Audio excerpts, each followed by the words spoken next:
Hello guys, welcome back to Code Fingers. आज की video के अंदर हम लोग एक पोकेडेक्स ऐप बनाने वाले हैं Next.js और Tailwind CSS का यूज़ करके। इस प्रोजेक्ट के अंदर हम लोग जितने भी पोकेमॉन्स हैं उन सब को लिस्ट करेंगे और फिर उन सब का डेटा डिस्प्ले करेंगे। ये काम हम लोग करेंगे एक API का यूज़ करके जिसका नाम है पिकासर्फ, और उसके पास से हम लोग जितना भी डेटा है वो हम लोग मंगाएंगे। प्लस इस प्रोजेक्ट के अंदर आपको बहुत सारी चीज़ें सीखने मिलेगी, जैसे कि static site generation, server side rendering, dynamic routes और टेलविंड की बहुत सारी यूटिलिटी क्लासेस। और आपको बहुत सारे जो बेस्ट प्रैक्टिसेस है Next.js को अपनाते समय वो भी मैं आपको बताऊंगा। बट ये प्रोजेक्ट करने से पहले आपको कुछ चीज़ें पहले से पता होनी चाहिए। आपको थोड़ा बहुत जावास्क्रिप्ट आना चाहिए और प्लस आपने कभी रिएक्ट को यूज़ किया हुआ होना चाहिए, बिकॉज बिना रिएक्ट को यूज़ किए पहले कभी आप इस प्रोजेक्ट को डायरेक्टली नहीं बना पाओगे, आपको थोड़ा सा टाइम लगेगा समझने में। तो अभी टाइम वेस्ट नहीं करते, जल्दी से देख लेते कि कैसा ये प्रोजेक्ट दिखता है। तो गाइस, ये है हमारा प्रोजेक्ट जो हम लोग बनाने वाले हैं इस कोर्स के अंदर। जैसे कि आप देख सकते हैं पहले पेज के ऊपर बहुत सारी ये जो पोकेमॉन्स हमने लिस्ट किए हैं 20 तक। अगर नेक्स्ट 20 पोकेमॉन्स देखने हैं तो हमको नेक्स्ट पे क्लिक करना पड़ेगा और फिर ये हमको जो नेक्स्ट 20 पोकेमॉन्स है वो बता देगा। अगर हमको कोई एक पोकेमॉन के बारे में जानने का है तो हम लोग उस पर क्लिक कर सकते हैं और फिर ये उसके बारे में जितना भी डेटा है वो सब डिस्प्ले करेगा। यहाँ पर आप उसके स्टैट्स देख सकते हो, हाइट, वेट, उसका टाइप, स्पीशीज़, उसके बारे में एक छोटा सा डिस्क्रिप्शन भी रहता है और उसका नाम। तो और इतना ही नहीं, जो होम पेज है उसके ऊपर एक सर्च बार भी है और आप अगर चाहो तो कोई भी पोकेमॉन को ऐसे सर्च कर सकते हो। तो बेसिकली जिस भी पोकेमॉन के नाम के अंदर ये आता है ये उसको डिस्प्ले कर लेगा। और उतना ही नहीं, अगर हम लोग चाहे तो फिल्टर भी कर सकते हैं इन पोकेमॉन्स को एक टाइप के हिसाब से। तो अगर मेरे को सिर्फ ड्रैगन पोकेमॉन्स देखने के हैं तो मैं ड्रैगन पे क्लिक करूँगा और फिर जितने भी पोकेमॉन्स जिनका एक ड्रैगन टाइप है उनको ये डिस्प्ले करेगा। उन फिल्टर्स के अंदर भी हम लोग सर्च कर सकते हैं। फॉर एग्जांपल अगर मैं ON टाइप करूँ तो जो भी ड्रैगन पोकेमॉन्स जिनके नाम के अंदर ON आता है ये उनको ही शो करेगा सिर्फ। तो आई गेस आप लोग को ये अभी अच्छा लग रहा रहेगा प्रोजेक्ट। हम लोग ये प्रोजेक्ट जो बनाने वाले हैं वो बनाने के लिए अब प्रोजेक्ट सेटअप देख लेते हैं।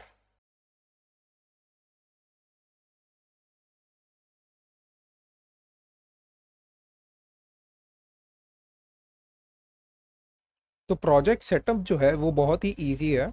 सबसे पहले डेस्कटॉप पे एक नया फोल्डर बनाएंगे। उस फोल्डर का कोई भी नाम रख सकते हैं हम लोग। मैं नाम रखूंगा वेब पोकेडेक्स क्योंकि इस प्रोजेक्ट का नाम वेब पोकेडेक्स है। इस फोल्डर को खोल लेंगे और इसको VS कोड में खोल लेंगे। एक बार VS कोड खुल जाता है फिर हम लोग नया टर्मिनल बनाएंगे। टर्मिनल में जाके नया टर्मिनल, और फिर यहाँ पर हम लोग को कुछ कमांड्स लिखने पड़ेंगे। तो वो कमांड्स क्या है वो मैं आपको बताता हूँ। अगर आप यहाँ पर जाओ तो आप एक टेलविंड CSS Next.js डॉक्स आप ये सर्च कर सकते हो और फिर ये आपको ऑफिशियल डॉक्यूमेंटेशन बताएगा टेलविंड CSS को Next.js के साथ यूज़ करने का।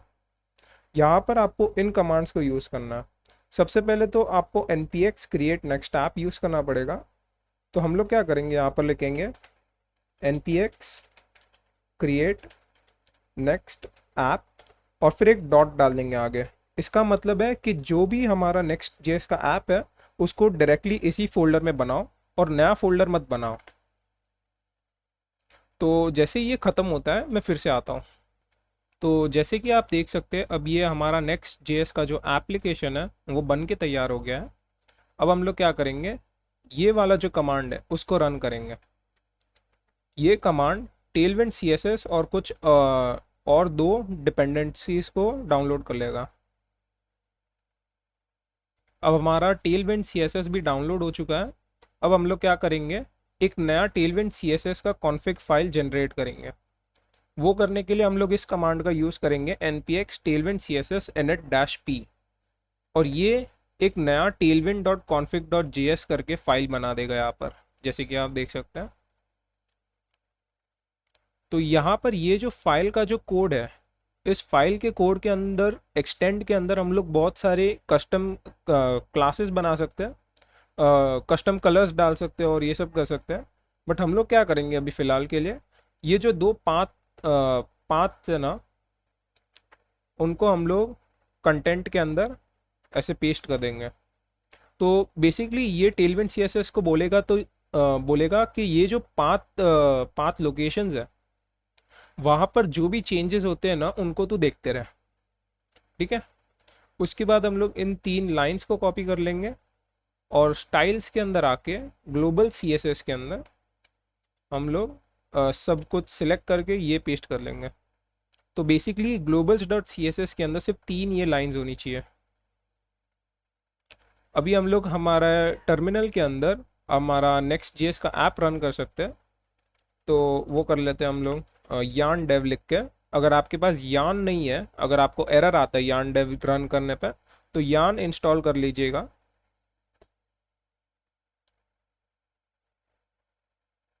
तो अब हमारा जो सर्वर है वो तैयार हो चुका है लोकल होस्ट के ऊपर। तो हम लोग क्या करेंगे, अगर हम लोग हमारे ब्राउज़र में जाके लोकल होस्ट 3000 ऐसे अगर हम लोग लिखे, तो हमारा जो नेक्स्ट जेएस का ऐप है वो खुल जाएगा।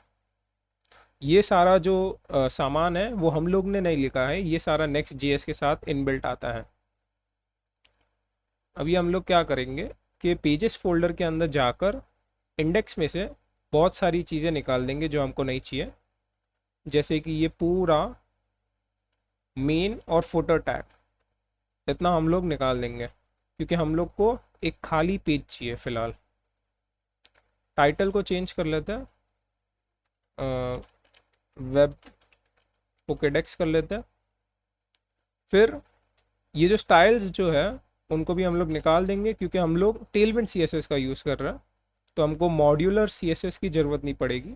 तो हम लोग ये जो दो इंपोर्ट के लाइंस है, इमेज और स्टाइल्स, इनको निकाल सकते हैं। अब हम लोग क्या करेंगे, ये जो home dot module dot C S S है, अब इसका कुछ काम ही नहीं है, तो इनको डिलीट कर लेते हैं। अब हमारा जो बेसिक प्रोजेक्ट का सेटअप है वो तैयार हो चुका है।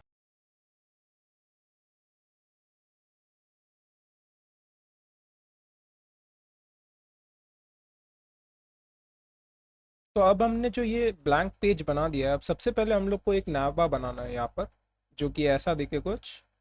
तो वो बनाने के लिए हम लोग क्या करेंगे कि एक कंपोनेंट्स करके एक फोल्डर बनाएंगे, और इसके अंदर जो भी हमको कंपोनेंट्स लगेंगे हमारी ऐप के अंदर उनको बनाएंगे। अब सबसे पहले तो हम ये जो नैव बार है वो सभी पेजेस पे चाहते हैं कि कोई भी पेज जाए, हम लोग जो भी पेजेस पे जाए वहाँ पर ये नैव बार होना चाहिए। तो वो करने के लिए हम लोग को एक ग्लोबल फाइल के अंदर नैव बार को इंपोर्ट करना चाहिए। तो ये करने के लिए हम लोग navbar डॉट जे बनाने से पहले एक दूसरी फाइल बनाएंगे called as layout dot J. अब आप लोग को एक एक्सटेंशन की ज़रूरत पड़ेगी जिसका नाम है ES7 plus React Redux React Native snippets.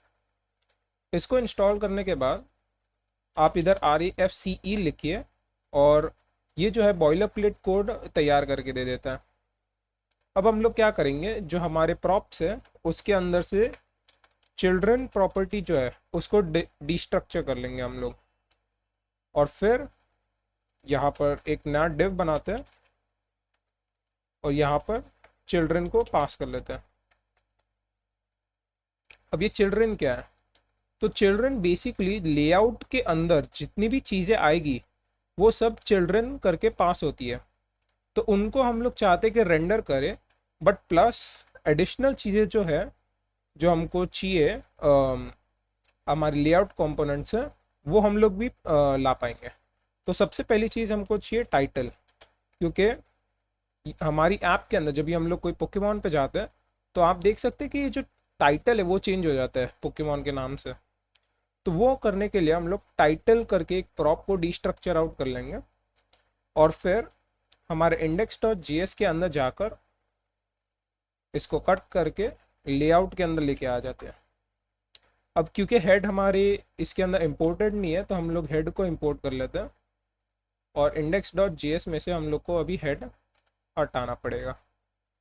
अब हम लोग क्या कर सकते हैं, डिव को हटाकर यहाँ पर लेआउट लिख सकते हैं इंस्टेड। नीचे नहीं आया, लेआउट। तो अब क्या होगा कि हम लोग इसके अंदर जितनी भी चीज़ें डालेंगे वो हमारी लेआउट में जाएगा पहले, और फिर रेंडर होगा हमारी पेज पर। तो अब हम लोग क्या कर सकते हैं, यहाँ पर एक टाइटल एट्रीब्यूट को हम लोग डिफाइन कर सकते हैं। तो क्योंकि हम लोग फिलहाल सिर्फ होम पेज पर है, टाइटल होगा वेब पोकेडेक्स। तो अब हम लोग इसको चालू करके देख लेते हैं, कुछ भी नहीं बदलना चाहिए और कुछ भी नहीं बदला। ओके, अब हम लोग क्या कर सकते हैं यहाँ पर कि यहाँ पर टाइटल को हटाकर इसको हम लोग टाइटल जो हमारा प्रॉप है उससे बदल देंगे। तो अब क्या होगा, हम लोग हमारी फाइल्स के अंदर जाकर इसको बदल सकते हैं और वो यहाँ पर भी बदल जाएगा, ये देखो, सिंपल। अब हम लोग क्या कर सकते हैं, इस लेआउट कंपोनेंट के अंदर हमारा होम पेज बनाना चालू कर सकते हैं। अब सबसे पहले क्योंकि हमको नैव बार चाहिए जो हमारे सारे पेजेस पे आए, कंपोनेंट्स के अंदर जाके एक नई फाइल बनाते हैं, उसको बोलेंगे navbar.js। फिर से हमारा बॉयलर प्लेट कोड हम लोग जनरेट कर लेते हैं, और ये जो डिव है इसको हम लोग स्टाइल करेंगे। तो जो टेलविंड की क्लासेस लगेंगी उनको मैं शॉर्ट में ही एक्सप्लेन करूँगा, तो अगर आपको पहले से आती होगी तो बहुत अच्छा होगा। तो सबसे पहले हम लोग इसको एक हाइट देंगे, तो H14 जो हम लोग को एक हाइट प्रदान करेगा डिव को। फिर हम लोग थोड़ी सी पैडिंग देंगे, इसको एक फ्लेक्स बॉक्स बना देंगे, और फिर सभी चीज़ों को सेंटर कर लेंगे। तो सेंटर, जस्टिफाई, सेंटर। ये क्या करेगा कि डिव के अंदर जितनी भी चीज़ें उन सबको सेंटर कर लेगा। अब हम लोग एक बैकग्राउंड डालना चाहते हैं इसके अंदर, तो बैकग्राउंड डाल देते पोके रेड।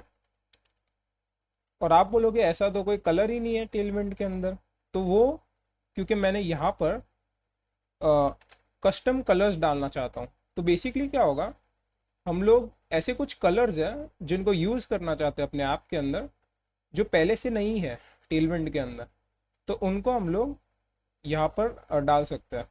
तो यहाँ पर क्या करेंगे, एक्सटेंड के अंदर कलर्स करके एक प्रॉपर्टी बनाएंगे जो कि एक ऑब्जेक्ट होगा, और उसके अंदर हम लोग जितने भी कलर्स है वो डाल सकते हैं। तो यहाँ पर मैंने वो कलर्स को सेव करके रखा था, उनको डाल देते हैं। तो अब पोके रेड जो है उसका कलर कोड ये है, जो ब्लू कलर है उसका कलर कोड ये है, येलो का कलर कोड ये है। तो अब हम लोग क्या कर सकते हैं, हमारी पूरी एप्लीकेशन के अंदर इन कलर्स को कहाँ पर भी ला सकते हैं। तो वही मैंने किया है यहाँ पर देखो वो कलर भी आ चुका है, रेड कलर ये। तो बीजी पोके रेड लिखने पे वो रेड कलर हमारा आ गया। तो अब हम लोग इसको रिफ्रेश करके देखते हैं कुछ आता है कि नहीं। अच्छा, कुछ आया नहीं। वो इसके लिए क्योंकि हमको इसे इंपोर्ट करना पड़ेगा सबसे पहले। तो layout.js के अंदर जाएंगे, और हमारा जो डिव है यहाँ पर हम लोग अपने नैव बार को रेंडर करना चाहते हैं। तो नैव बार इसको इंपोर्ट कर लेंगे और इसको यहाँ पर ला लेते हैं। तो अभी देखते हैं ये आता है कि नहीं। यस, ये देखो। तो हमारा नैव बार का जो कलर है वो आप देखोगे सेम है इससे, और यहाँ पर ये सारा सेंटर हो चुका है अभी। अब क्या करेंगे हम लोग, ये जो नैव बार आ रहा है ना इसको हटाते हैं, और ये फोटो से हम लोग चेंज कर लेते हैं। तो हम लोग क्या करेंगे, मैं जो अपनी वेबसाइट पे यूज़ कर रहा हूँ इसी को आप डाउनलोड कर लीजिए, सेव इमेजेस करके, और फिर मैंने उसे स्टोर करके रखा है पहले से। तो यहाँ पर जाकर पब्लिक फोल्डर जो है ना उसके अंदर आपको कॉपी करना है, पब्लिक फोल्डर के अंदर। अब क्या होगा, आप इस इमेज को कहाँ पर भी यूज़ कर पाओगे। तो हम लोग क्या करेंगे, यहाँ पर सबसे पहले लिंक करके जो कंपोनेंट है नेक्स्ट जेएस के अंदर उसको इंपोर्ट कर लेते हैं। तो import link from next slash link. अब ये लिंक कंपोनेंट जो है वो हमको लिंक्स बनाने में मदद करता है, जैसे कि इसका नाम कहता है। तो हम लोग क्या करेंगे, इस डिव के अंदर एक लिंक बनाएंगे जिसका href हम लोग पास कर सकते हैं। स्लैश यानी कि होम पेज पर जाना चाहिए। और अब इस लिंक कंपोनेंट के अंदर हमको एक एंकर टैग फिर से बनाना पड़ेगा। तो अब आप बोलोगे कि भाई पहले से लिंक टैग बनाया था तूने, फिर से एंकर टैग बनाने की क्यों ज़रूरत पड़ी? वो इसके लिए क्योंकि नेक्स्ट जेएस खुद ये बात कहता है कि जो डिफ़ॉल्ट स्टाइलिंग है उसको डालने के लिए आपको एक एंकर टैग भी डाल देना चाहिए लिंक के अंदर। तो वही करने के लिए मैंने एंकर टैग भी डाल दिया। अब हम लोग इसके अंदर वो इमेज को ला सकते हैं।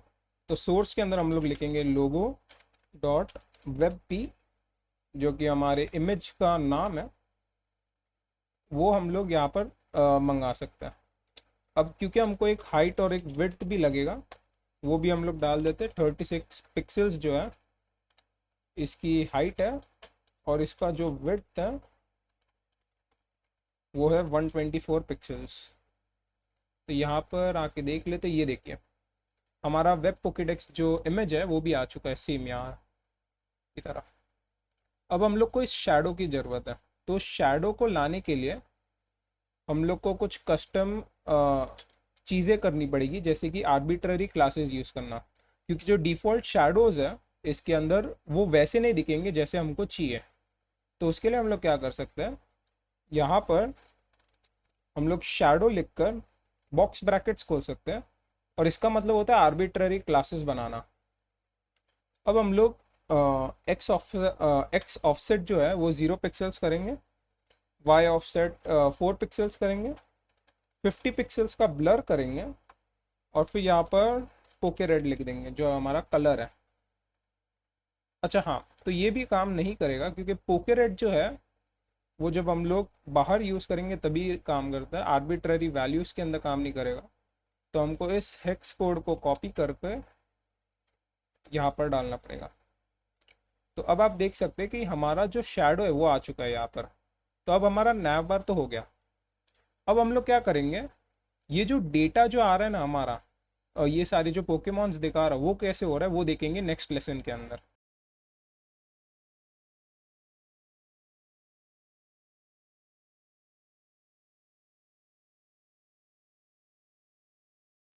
ओके गाइस, तो अब हम लोग को ये जो डेटा आ रहा था हमारे ऐप के अंदर उसको लाना है। तो उसको करने के लिए हम लोग पिकासर्व करके इस एपीआई का यूज़ करेंगे, जो कि बेसिकली हम लोग को जितना भी डेटा है हमारे ऐप के अंदर वो हम लोग को ला देगा। तो हम लोग ऐसे उनकी एपीआई को टेस्ट भी कर सकते हैं, उनके एपीआई लिंक्स के ऊपर गेट रिक्वेस्ट मार के। तो आप देख सकते हैं अगर मैं रैंडम पे रखूँ इसको, तो वो एक रैंडम पोकेमॉन का डेटा मुझे दे देगा। अगर मैं यहाँ पर जाके ऑल लिखता हूँ तो ये मुझे सारे पोकेमॉन्स का डेटा दे देगा। आप देख ही सकते कितना सारा डेटा है ये तो यहाँ पर आप अच्छे से नहीं देख पाओगे। उसको करने के लिए अगर आपको अच्छे से पढ़ना है इसको, तो आप एक एक्सटेंशन अपने क्रोम वेब स्टोर में इंस्टॉल कर सकते हैं जिसका नाम है जेसन व्यूअर।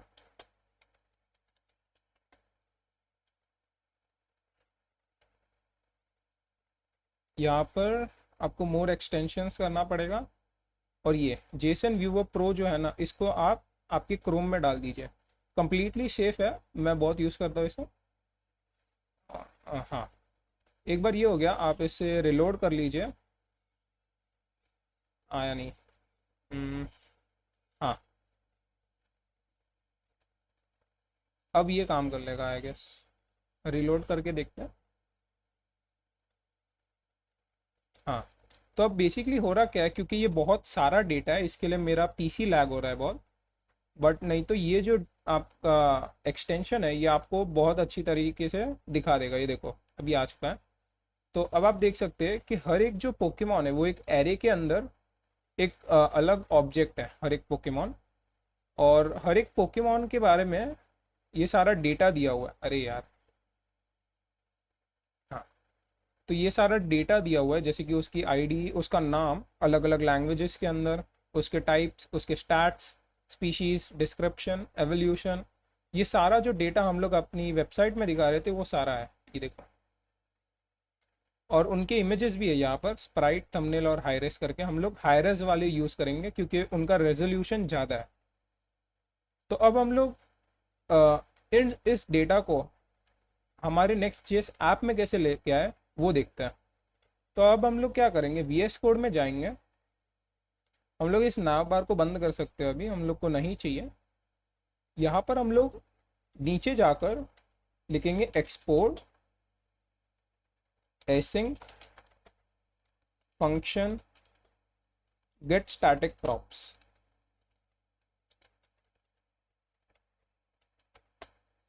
अब आप लोग बोलोगे ये क्या कर दिया भाई। तो गेट स्टैटिक प्रॉप्स जो है, हमारे वेबसाइट को जनरेट होने से पहले, यानी कि हमारा वेबसाइट अब यूज़र तक पहुंचने से पहले ये फंक्शन रन होता है।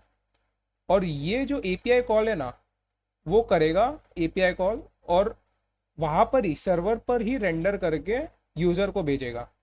यानी कि जब आप सिंपल जावास्क्रिप्ट यूज़ करते हो आपके वेबसाइट के अंदर, तो HTML जो होता है आपका वो खाली रहता है और जावास्क्रिप्ट उसको भरता है। बट नेक्स्ट जेएस में जब आप गेट स्टैटिक प्रॉप्स यूज़ करते हो, तो पहले सारी चीज़ें जावास्क्रिप्ट डालेगा और फिर यूज़र के पास पहुंचेगा। तो इसका फ़ायदा ये होता है कि एसईओ बहुत अच्छा हो जाता है आपकी वेबसाइट का। तो हम लोग भी यही करेंगे। यहाँ पर गेट स्टैटिक प्रॉप्स के अंदर हम लोग को एक ट्राई कैच ब्लॉक बनाना पड़ेगा, कुछ ऐसे। यहाँ पर अगर एरर आ जाता है कोई, तो हम लोग सिंपली उसको console.log कर लेंगे देखने के लिए कि क्या गलती हो रही है। ट्राई के अंदर अब हम लोग क्या कर सकते हैं, उस डेटा को फेच कर सकते हैं। तो उस डेटा को फेच करने के लिए एक फेच एपीआई होता है जिसको ये यूआरएल लगेगा। तो हम लोग इस यूआरएल को कॉपी कर लेते हैं और यहाँ पर हम लोग बोलेंगे कॉन्स्ट रिस्पॉन्स, रेस लिखेंगे शॉर्ट फॉर्म के लिए, अवेट करेंगे उसके लिए, अवेट फेच, और यहाँ पर हम लोग अपना यूआरएल पेस्ट कर सकते हैं कुछ इस तरीके से। तो अब ये क्या करेगा, इस यूआरएल पे एक फेच रिक्वेस्ट मार देगा। तो अब हम लोग क्या कर सकते हैं, इस डेटा को जो हम लोग फेच कर रहे हैं उसको अब हम लोग को जेसॉन से फिर से जावास्क्रिप्ट में कन्वर्ट करना पड़ेगा, क्योंकि हम लोग को जो रिटर्न में आएगा वो होगा जेसॉन। तो हम लोग क्या करेंगे, डेटा करके एक नया कांस्टेंट बनाते हैं और फिर लिखेंगे अवेट रेस डॉट जेसॉन। ये क्या करेगा, अपने जेसॉन को जावास्क्रिप्ट में कन्वर्ट कर लेगा। अब हम लोग क्या कर सकते हैं, इसको हम लोग रिटर्न करेंगे। तो रिटर्न के अंदर एक ऑब्जेक्ट रिटर्न करते हैं हम लोग, और उसके अंदर एक प्रॉपर्टी होती है प्रॉप्स। इस प्रॉप्स के अंदर हम लोग जितनी भी चीज़ें हमको रिटर्न करनी है उनको रिटर्न कर सकते हैं। तो हम लोग एक नया प्रॉपर्टी बनाएंगे पोके डेटा, और इसके अंदर डेटा को पास कर लेंगे। अब क्या होगा, इस डेटा को हम लोग अपने होम पेज पे ला सकते हैं। तो यहाँ पर हम लोग पोके डेटा को डिस्ट्रक्चर कर लेते हैं ऐसे, और हम लोग क्या कर सकते हैं, यहाँ पर चलो यही कर लेते हैं, प्रिंट कर लेते हैं यहाँ पर अभी के लिए। तो यहाँ पर प्रिंट करके देखते हैं पोके डेटा, देखते होता है कि नहीं।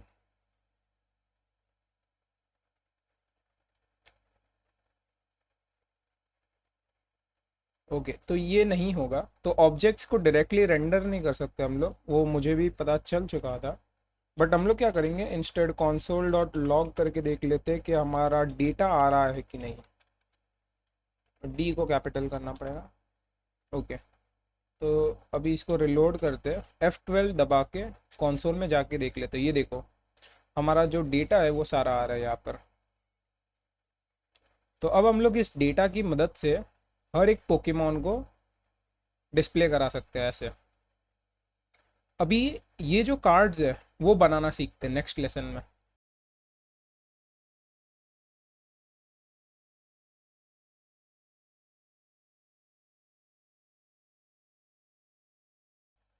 तो गाइस, अब इस लेसन के अंदर हम लोग ये सीखेंगे कि इन कार्ड्स को कैसे बनाएं हम लोग। तो सबसे पहले हम लोग क्या करेंगे, यहाँ पर आकर इस console डॉट लॉग को निकाल देते हैं, और यहाँ पर हम लोग एक नया स्टेट वेरिएबल बनाएंगे यूज स्टेट का यूज़ करके रिएक्ट हुक का। तो हम लोग बोलेंगे कॉन्स्ट पोके अरे comma set poke array is going to be equal to use state और इसको एक इनिशियल स्टेट देंगे हम लोग। तो वो स्टेट क्या होगा, वो होगा पोके डेटा का 20th, मतलब 20 पोकेमॉन जो होगा वहाँ तक के हम लोग को एरे में एलिमेंट्स चाहिए। तो हम लोग क्या करेंगे, पोके डेटा के ऊपर हम लोग बोलेंगे स्लाइस, और फिर हम लोग स्टार्ट, और फिर एंडिंग दे सकते हैं इसको। तो 0 और 20। तो आई गेस वो जो है हमको हमारा एरे दे देगा। तो हम लोग इसको निकाल सकते हैं यहाँ से, और अभी कंसोल डॉट लॉग करके देख लेते हैं इसको कि कैसा आएगा। तो हम लोग बेसिकली कर क्या रहे हैं कि अपने एरे को थोड़ा छोटा बना रहे हैं, क्योंकि जो टोटल पोकेमॉन्स है वो तो 898 है। तो सारे दिखाने से अच्छा 20-20 दिखाएंगे। तो यूज डेट हमारा डिफाइंड नहीं है, उसको इंपोर्ट कर लेते हैं। Import use state from react, देखते हैं अभी काम करता है कि नहीं।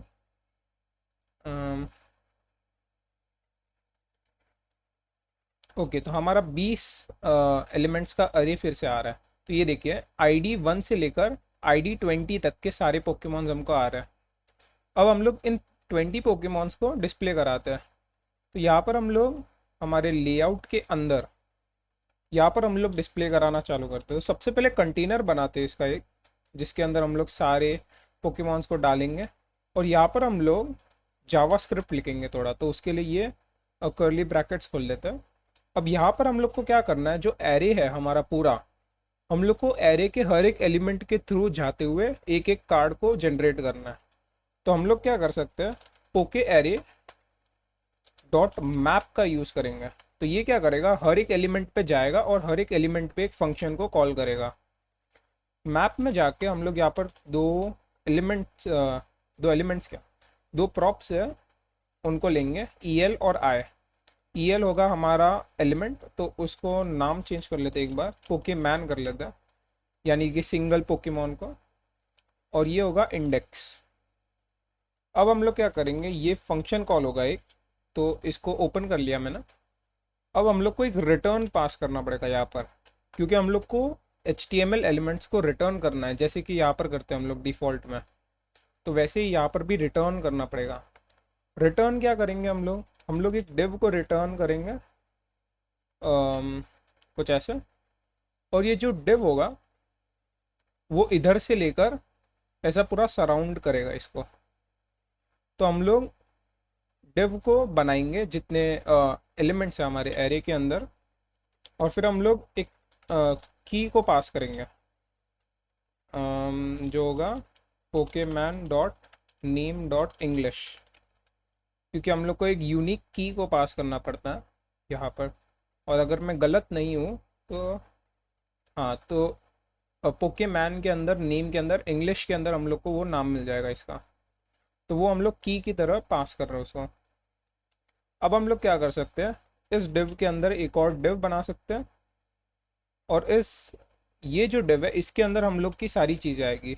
तो एक इमेज बनाएंगे सबसे पहले। तो वो इमेज का सोर्स यहाँ पर होगा पोकेमैन डॉट इमेजेस डॉट हायरेस। अगर मैं गलत नहीं हूँ तो वो ही होगा। अच्छा, इमेज डॉट हायरेस है, तो ये नहीं, ये इमेज डॉट हायरेस। तो यस, तो अभी आप देख सकते हैं सारे पोकेमॉन्स का फोटो यहाँ पर आ चुका है। कूल। तो अब हम लोग क्या करते हैं, ये जो मेन डिव है हमारा सारे पोकेमॉन्स को डालने वाला, उसके ऊपर थोड़ी सी स्टाइलिंग कर लेते हैं। तो उसको एक फ्लेक्स बॉक्स बनाते हैं, उसमें फ्लेक्स रैप लिख देते हैं, जस्टिफाई सेंटर कर लेते हैं, यानी कि सारे जो हमारे पोकेमॉन्स रहेंगे वो सेंटर भी होने चाहिए ना। ये देखो यहाँ पर और यहाँ पर गैप आ रहा है, तो सेंटर करने के लिए, और उस कंटेनर को खुद को भी सेंटर करना पड़ेगा, तो MX ऑटो लिख लेंगे। तो अभी आई गेस सारे सेंटर में आ जाएंगे। ये देखो सेंटर में दो दो पोकेमॉन जैसे आ रहे हैं। हम लोग को ये छोटे करने पड़ेंगे थोड़े से, ताकि वो थोड़े छोटे, मतलब 4-4 फिट आए एक लाइन पे। तो वो करने के लिए हम लोग क्या करेंगे, इस इमेज पे जाएंगे और यहाँ पर जाकर कुछ क्लासेस ऐड करेंगे टेलविंड की। सबसे पहले तो हमारा जो हाइट होगा वो एक आर्बिट्ररी वैल्यू होगा 152 पिक्सल्स, और हमारा विड्थ सेम होगा, तो 152 पिक्सल्स। अब आप देखोगे कि ये बहुत छोटा हो रहा है, तो आप बोलोगे हमको तो चार चार चाहिए थे, ये हम लोग को इतने सारे क्यों आ रहे हैं, और ये इमेज भी थोड़ा छोटा है इससे। वो इसके लिए है क्योंकि हम लोग जब मोबाइल में जाएंगे, तो आप इस वेबसाइट को देखो, हम लोग जैसे ही मोबाइल में स्विच होते हैं ना, तो फोटोज थोड़े छोटे हो जाते हैं ताकि वो फिट आए उसके अंदर। तो हम लोग क्या करेंगे, जब मोबाइल से बड़ा कोई स्क्रीन होगा ना, यानी कि मोबाइल से बड़ा एसएम, एसएम से बड़े वाले स्क्रीन पे हाइट हम लोग बढ़ा देंगे, और हाइट हम लोग कर लेंगे 200 पिक्सल्स। एसएम, और विड्थ को भी हम लोग को सेम करना पड़ेगा 200 पिक्सल्स। तो ये आप देखोगे थोड़ा सा बड़ा हो जाएगा ये। अभी भी 5 आ रहे हैं एक लाइन में, 4 नहीं आ रहे, वो इसके लिए क्योंकि यहाँ पर थोड़ा थोड़ा पैडिंग है इंडिव्स के अंदर, आप देखो ये। और आप ये भी देखोगे कि ये जो कलर है ना बैकग्राउंड को, वो भी वाइट नहीं है कम्प्लीटली, थोड़ा सा ग्रेइश है। तो वो करने के लिए हम लोग क्या कर सकते हैं, लेआउट में जाकर ये जो डिव है यहाँ पर ऐड कर लेंगे बैकग्राउंड को ग्रे 300, तो हम लोग को वो कलर मिल जाएगा। और फिर हर एक डिव जो है ना हमारा वाइट होगा। तो यहाँ पर आकर ये वाला जो डिव है ना उसको स्टाइल करेंगे, ऊपर वाले डिव को नहीं करना है। ये डिव हमारा टच टू टच आएगा हर एक डिव से, और जो अंदर वाला डिव होगा ना वो पैडिंग से थोड़ा दूर होएगा। तो यहाँ पर हम लोग करेंगे बैकग्राउंड वाइट, तो आप देखो वाइट हो जाएगा ये भी कम्प्लीटली वाइट नहीं है, आई गेस ग्रे 200 है ये।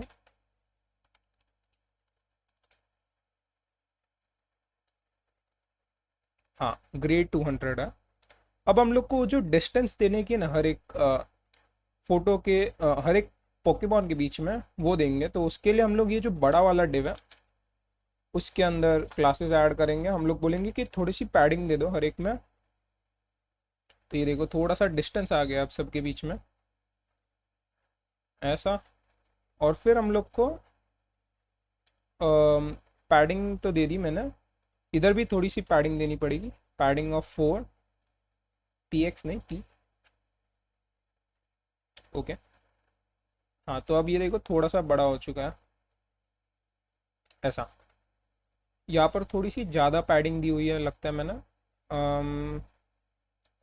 py4 कर दे, और px थोड़ा बढ़ा देते, तो px आई गेस 6 करके देख लेते हैं कैसा आएगा। 3 3 आ रहे हैं ना, बराबर है, 3 3 ही आने चाहिए वैसे तो, अगर पूरा खोल दे तो 4 आएंगे, बराबर है। तो अब हम लोग जो कॉर्नर्स हैं उनको राउंडेड कर लेते हैं ऐसे। तो वो करने के लिए हम लोग को एक ही क्लास लगेगी, राउंडेड। तो वो थोड़ी सी ऐसी राउंडिंग दे देगा हर एक कार्ड को। अब हम लोग को क्या करना है, ये जो नाम और ये जो टाइप्स आ रहे हैं ना उनको करना है। तो सबसे पहले तो हम लोग को ये नाम का कर लेते हैं हम लोग। तो नाम करने के लिए इमेज के नीचे जाएंगे और एक पैराग्राफ टैग बनाएंगे, और उस पैराग्राफ टैग के अंदर एक ऐसा जावास्क्रिप्ट फंक्शन बनाएंगे। और फिर अभी हम लोग को जो भी चीज़ें चाहिए ना उसको रिटर्न करेंगे यहाँ से। तो हम लोग क्या करेंगे,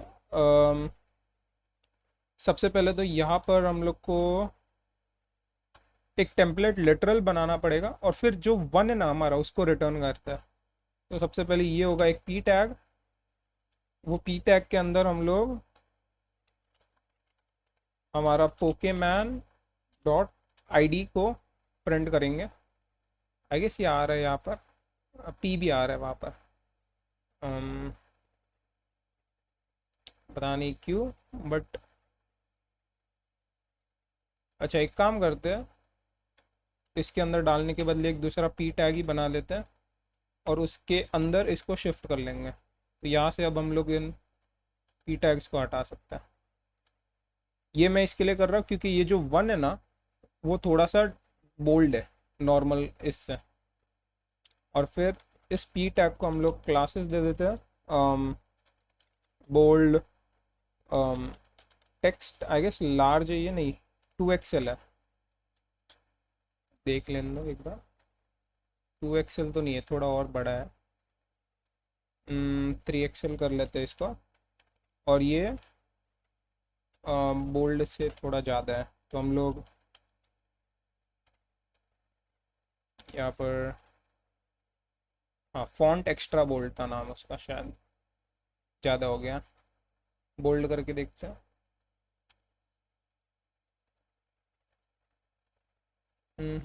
थोड़ा ज़्यादा ही है, सेमी बोल्ड करके देख लेते हैं। ये सब थोड़ी मोड़ी चीज़ें आप लोग भी चेंज कर ही सकते हो, बट मैं इसके लिए कर रहा हूँ क्योंकि मैं इसके जैसे बनाना चाहता हूँ। तो अब ये हमारा 1 2 3 4 सब पे आ चुका है। अब हम लोग को नाम चाहिए, तो अरे ये क्या हो रहा है, हाँ तो यहाँ पर एक डॉट भी डाल लेते हैं हमारा।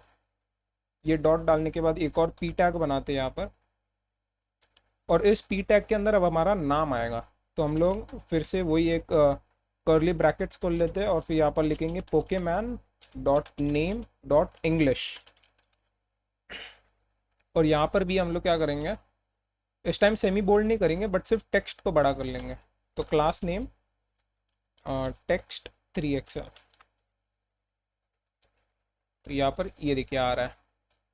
अब ये जो है ना अलग अलग लाइंस पे नहीं आना चाहिए हमारा, तो हम लोग क्या करते हैं, पी को बदल के स्पैन कर लेते हैं इनको, क्योंकि वो भी सेम ही काम करेगा वैसे ही।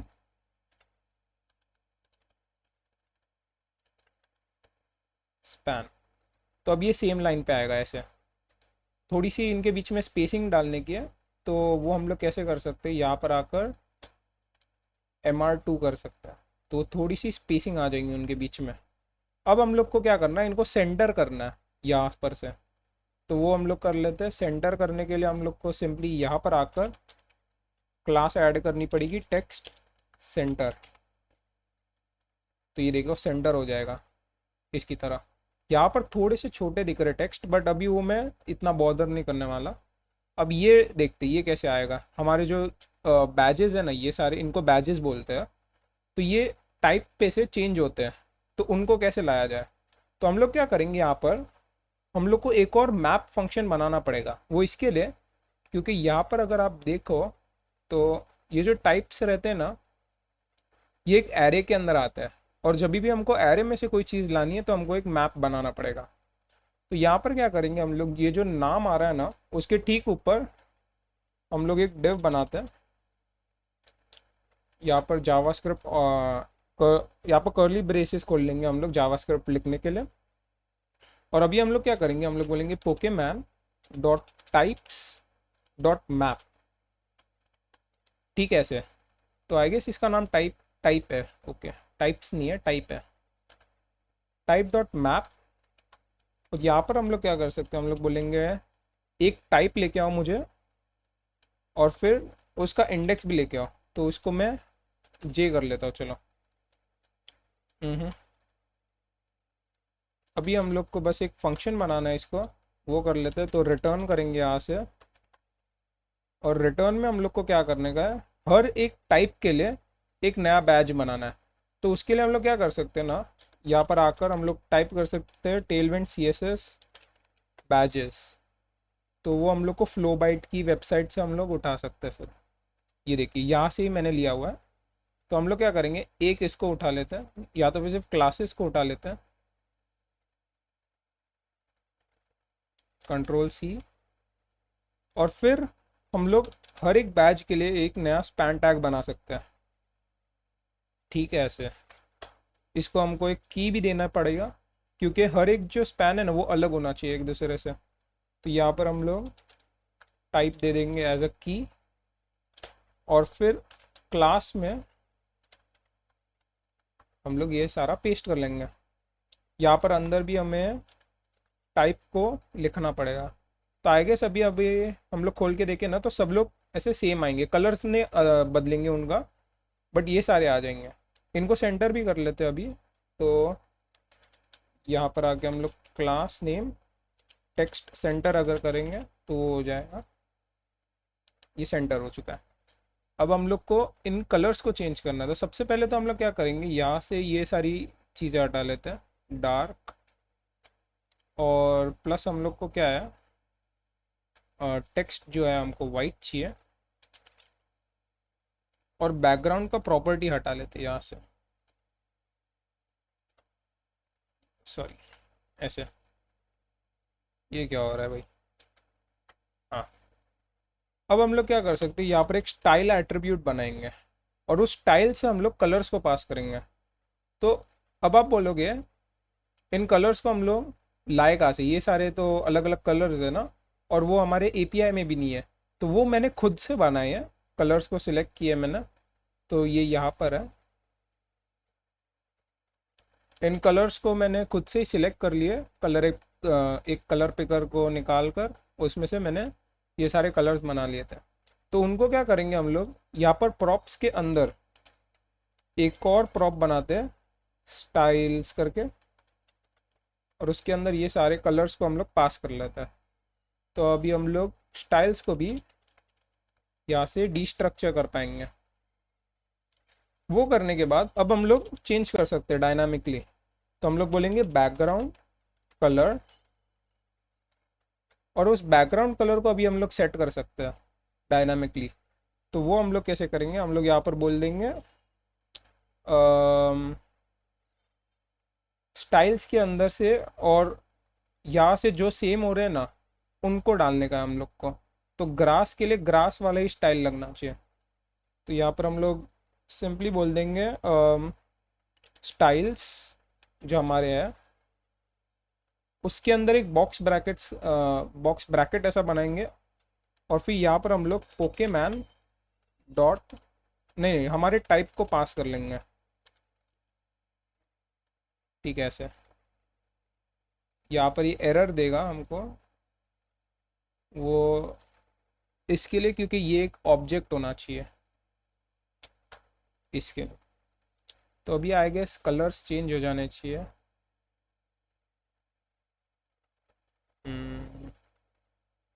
एक मिनट, ये हमको पहला लेटर कैपिटल देगा ना, और हमारे स्टाइल्स के अंदर पहला लेटर कैपिटल नहीं है। तो हम लोग को वो चेंज करना पड़ेगा, हम लोग को type dot to lower case करना पड़ेगा। ये क्या करेगा, हमारा जो टाइप है उसको लोअर केस में कन्वर्ट कर लेगा, और फिर वो स्टाइल्स के अंदर ढूंढेगा कि क्या ये है कि नहीं उसमें, और फिर ये बैकग्राउंड कलर से उसको चेंज कर लेगा। तो अभी आप देख सकते हैं कि इसने हमारे सारे बैजेस को कलर्स दे दिया है। अब ये लगभग वैसा ही दिखने आ चुका है, ये देखिए वैसा ही दिख रहा है। थोड़ा सा डिफरेंसेस हो सकता है इनके बीच में, वो इसके लिए क्योंकि मैं सारे जो क्लासेस है उनको एग्जैक्टली नहीं लिख रहा हूँ, यहाँ पर मैं खुद से बना रहा हूँ इसके लिए, तो थोड़ा सा अलग दिख सकता है इधर से, बट वो सब ठीक है। अब हम लोग नेक्स्ट लेसन में ये सीखेंगे कि ये जो सर्च बार है, सर्च बार से भी पहले हम लोग को पेजिनेशन सीखने का, ये नेक्स्ट और प्रीवियस ये कैसे करें हम लोग वो सीख लेते हैं। ओके, तो ये कर लेते हैं हम लोग नेक्स्ट लेसन के अंदर।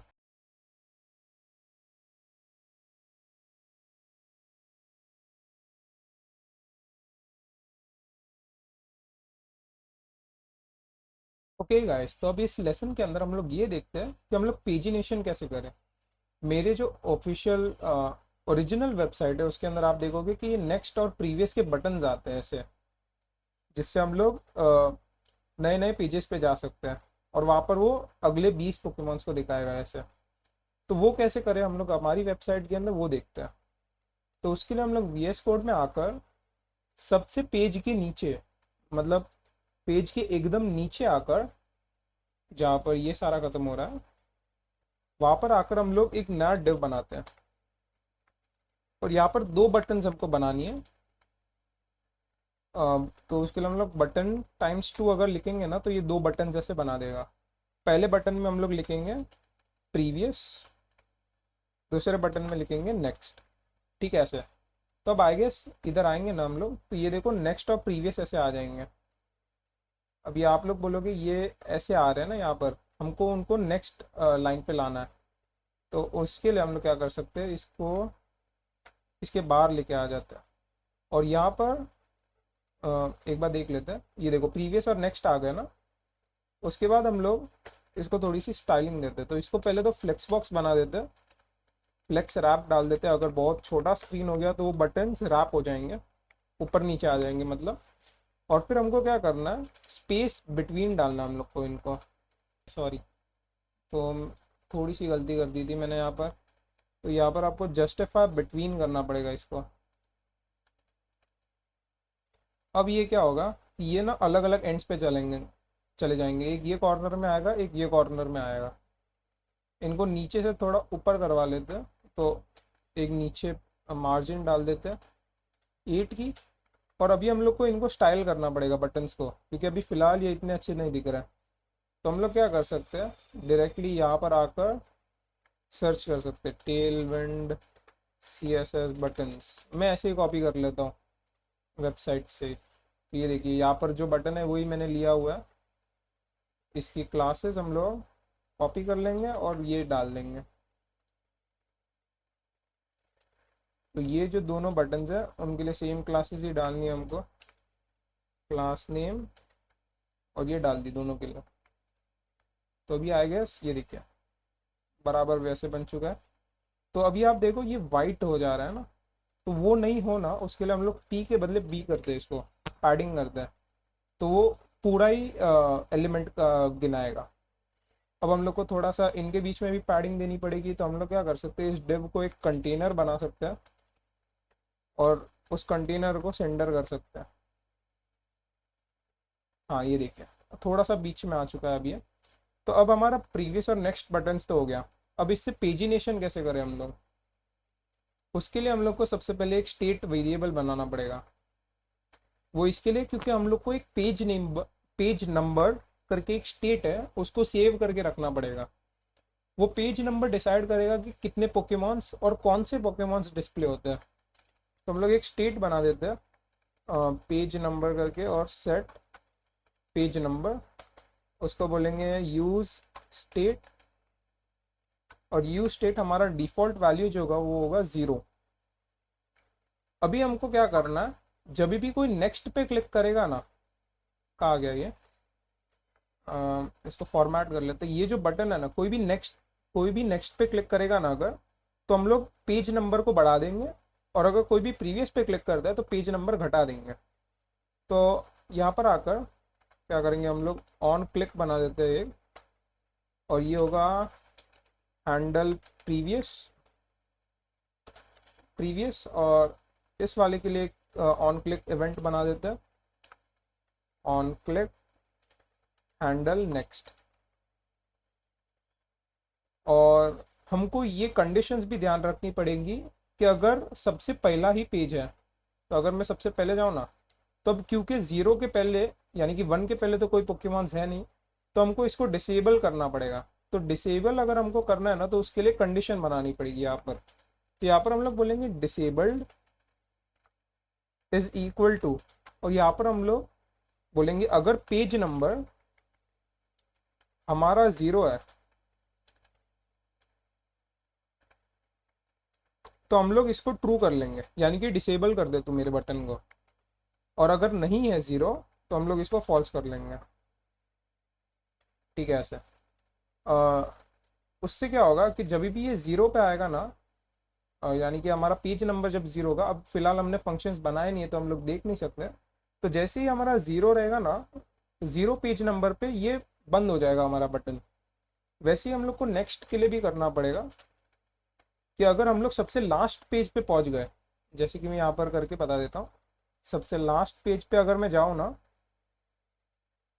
तो ये नेक्स्ट का बटन बंद हो जाएगा। ये देखना, अभी लास्ट पेज पे पहुंच जाएंगे, ये देखो नेक्स्ट का बटन बंद हो गया। और क्योंकि ये हमारा लास्ट पेज है, ये देखो 20 पोकेमॉन्स भी नहीं पूरे, इसके अंदर 2 पोकेमॉन्स कम है। तो उसके लिए मैंने क्या किया, खुद का एक कंडीशन बनाया यहाँ पर। यहाँ पर क्या है, अगर हमारे जो टोटल पोकेमॉन्स है, तो पोके डेटा डॉट लेंथ, यानी कि total number of Pokémons divided by 20, यानी कि 20 से डिवाइड कर लो, तो उससे हमको पता चलेगा कि कितने पेजेस बना सकते हैं उससे हम लोग। फिर हम लोग बोलेंगे माइनस पेज नंबर, यानी कि हमारा जो करंट पेज नंबर चल रहा है इज लेस देन 1। अगर ये 1 से कम है तो हम लोग डिसेबल कर देंगे इस बटन को। बट अगर ये 1 से ज़्यादा है तो हम लोग इसको फॉल्स करेंगे। अब आप बोलोगे भाई ये क्या लिख दिया तूने, ये तो मेरे को समझ ही नहीं रहा। तो मैं आपको कैलकुलेटर से समझा देता हूँ। ये बेसिकली हो रहा क्या है, हमारे पास 898 पोकेमॉन्स है। अगर हम उनको डिवाइड कर ले 20 से तो हमको ये पता चलेगा कि हम लोग कितने पेजेस बना सकते हैं उनसे। तो ये हमको बोल रहा है कि 44.9 पेजेस हम लोग बना सकते हैं टोटल इतने पोकेमॉन से। और फिर हम लोग क्या कर रहे हैं, हमारा जो करंट पेज नंबर है वो हम लोग माइनस कर रहे हैं इससे। यानी कि अगर हम लोग पेज नंबर 40 पे होंगे ना तो वो माइनस करके हमको 4.9 देगा। अब ये हमको बोलेगा कि अब तक क्या और पोकेमॉन्स बाकी है क्या।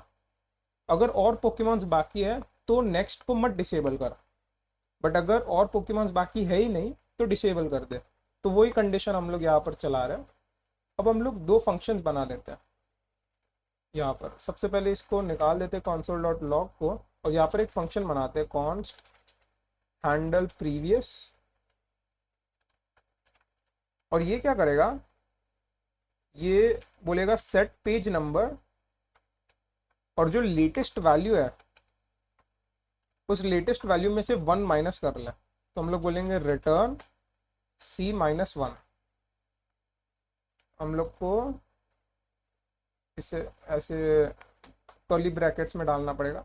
ये बोलेगा जो लेटेस्ट वैल्यू है पेज नंबर की उसमें से 1 माइनस करके वो सेट कर ले। तो और हम लोग फिर से यहाँ पर बोलेंगे कॉन्स्ट हैंडल नेक्स्ट, और फिर यहाँ पर बोलेंगे हम लोग सेट पेज नंबर, और हम लोग इस टाइम बोलेंगे कि तू एक बढ़ा दे। तो अभी हम लोग को कम नहीं करना है, हमको बढ़ाना है, नेक्स्ट पे जाना है हम लोग का। तो C+1 कर लेंगे हम लोग। अभी ये जो एरर ना कब से परेशान कर ले, तो उसके लिए हम लोग क्या कर सकते हैं, सिंपली इसको डिसेबल कर लेते हैं पूरे फाइल के लिए, ताकि ये आए ना फिर से। ये हमको सिंपली बोल रहा है कि हाइट और विड्थ डाल दो, पर वो हम लोग टेलविंड से कर रहे हैं, इसके लिए वो एरर दे रहा है।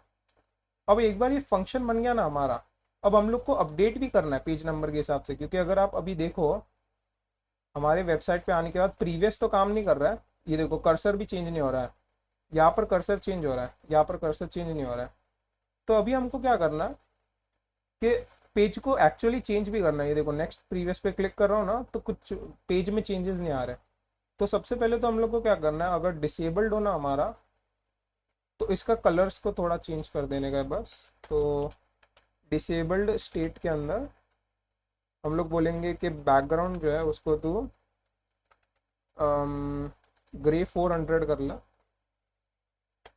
और आई गेस हवर है, पता नहीं मैं एक्चुअली भूल चुका हूँ। डिसेबल्ड हवर के अंदर बैकग्राउंड को ग्रे 500 कर ले चल।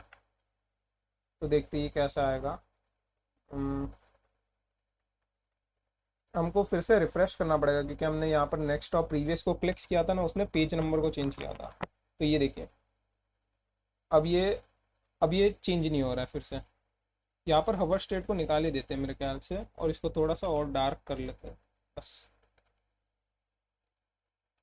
तो ये देखिए अब ये प्रीवियस जो है ना ये पूरा ऐसा काला हो चुका है। यहाँ पर भी हमको ऐसे इतना काला चाहिए हम लोग को। तो हम लोग क्या करते हैं, थोड़ा सा और बढ़ा लेते हैं, 700 करके देख लेते हैं, बस इतना बराबर। अब नेक्स्ट के लिए भी हम लोग यही क्लास को ऐड कर लेते हैं, Ctrl+C Ctrl+V। तो अब ये क्या करेगा, नेक्स्ट जब खत्म हो जाएगा ना हमारा तभी ये नेक्स्ट को भी काला कर देगा। अब हम लोग को क्या करने का, पेज को एक्चुअली चेंज भी करने का। हमको यहाँ पर एक यूज इफेक्ट हुक बनाना पड़ेगा। तो ये मैं बता दूँ क्यों। यहाँ पर यूज इफेक्ट को इंपोर्ट कर लेते हैं कुछ ऐसे। अब क्या होगा, जब भी हमारा पेज नंबर बदलेगा, पेज नंबर यहाँ पर इस रिटर्न को निकाल लेते हैं, जब भी हमारा पेज नंबर बदलेगा सेट पोके एरे, और उसके अंदर हम लोग वैल्यू को चेंज कर लेंगे। तो यहाँ पर हम लोग इसको निकालते हैं, यहाँ पर डालते हैं, और स्लाइस में अभी हमको क्या करना है, पहला जो वैल्यू होगा ना उसको हम लोग मल्टीप्लाई करेंगे पेज नंबर से। तो बेसिकली 20 से मल्टीप्लाई करेंगे। तो बेसिकली हो रहा क्या है यहाँ पर, जब भी पेज नंबर 2 होगा तो हम लोग को 21 शो करना है। जब भी पेज नंबर 3 हो जाएगा तो हम लोग को 41 से शो करना 41 से शो करने का है। तो हम लोग क्या कर सकते हैं, यहाँ पर हम लोग बोलेंगे पोके डेटा टाइम्स 20।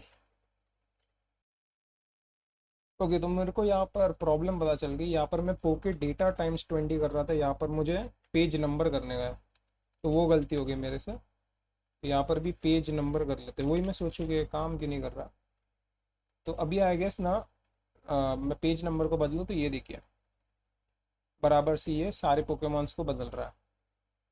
अब हम लोग का नेक्स्ट लेसन में काम ये रहेगा कि एक पोकेमॉन का डिटेल्स हम लोग को ऐड करना है। तो यहाँ पर अगर मैं क्लिक करूँ ना किसी पे, तो जो डिटेल्स आती है ना वो हमको लाने की है, वो करते हैं नेक्स्ट लेसन में।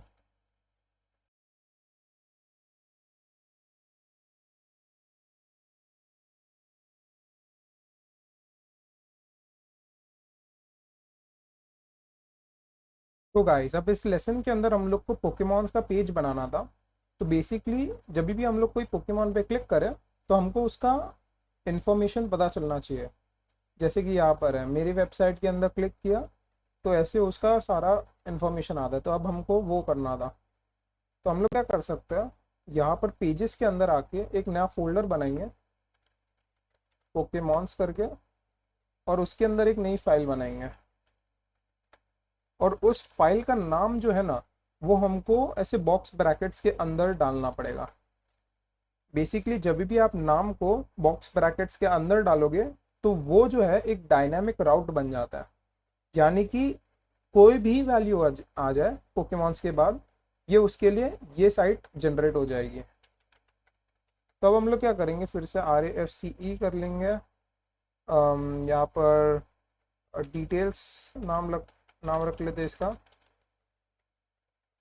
फिर से यहाँ पर जो क्या करना है हम लोग को, डिव को हटाकर यहाँ पर लेआउट का यूज़ करना है हम लोग यहाँ पर। और हम लोग क्या कर सकते हैं, अगर आपको याद हो लेआउट में हमने ऐसा किया था कि हम लोग एक टाइटल पास कर सकते हैं और वो टाइटल हम लोग का चेंज कर लेगा सिर पे। यानी कि ये देखो यहाँ पर बल्बसौर हो जा रहा है, तो वो हम लोग कर पाएंगे। तो उसके लिए हम लोग एक बार के लिए क्या करते हैं, लेआउट को वैसे ही रहने देते हैं, वो टाइटल को हम लोग बाद में पास कर लेंगे। अभी फ़िलहाल के लिए सिर्फ कुछ भी रख लेते हैं इसके अंदर। अभी हम लोग को क्या करना है, जब भी कोई क्लिक करे हमारे कार्ड पे तो हम लोग को यहाँ पर आईडी पे शिफ्ट करना है उस बंदे को। तो हम लोग क्या करेंगे, जो भी कार्ड है हमारा ये वाला जो कार्ड है ना, हम लोग को लिंक के अंदर उसको रैप करना पड़ेगा। तो हम लोग क्या करेंगे, एक लिंक बनाएंगे यहाँ पर और उसके अंदर एक एंकर टैग डाल देंगे कुछ इस तरह से। इनको हम लोग उठाएंगे एंडिंग टैग्स को और उसको राइट एट द एंड यहाँ पर ये शायद आई गेस यहाँ पर पेस्ट कर लेंगे। अब हम लोग को क्या करना है, लिंक पे एक href डालना है और वो href हम लोग को डायनामिकली चेंज करने का है। तो वो देखिए कैसे करूँगा मैं। पहले एक टेम्पलेट लिटरल बना देता हूँ मैं ऐसे, फिर हम लोग बोलेंगे पोकेमॉन्स स्लैश और यहाँ पर हम लोग $साइन और कर्ली ब्रैकेट्स ऐसे खोल देंगे। यहाँ पर हम लोग आईडी पास करेंगे हमारे pokemon.id। तो अभी क्या होगा, जब भी कोई क्लिक करेगा हमारे कोई भी कार्ड पे तो वो इस href पे रीडायरेक्ट हो जाएगा। तो अभी एरर क्यों दे रहा है, लिंक इज़ नॉट डिफाइंड। अच्छा, तो लिंक को हम लोग को इंपोर्ट करना पड़ेगा। तो import link from next slash link.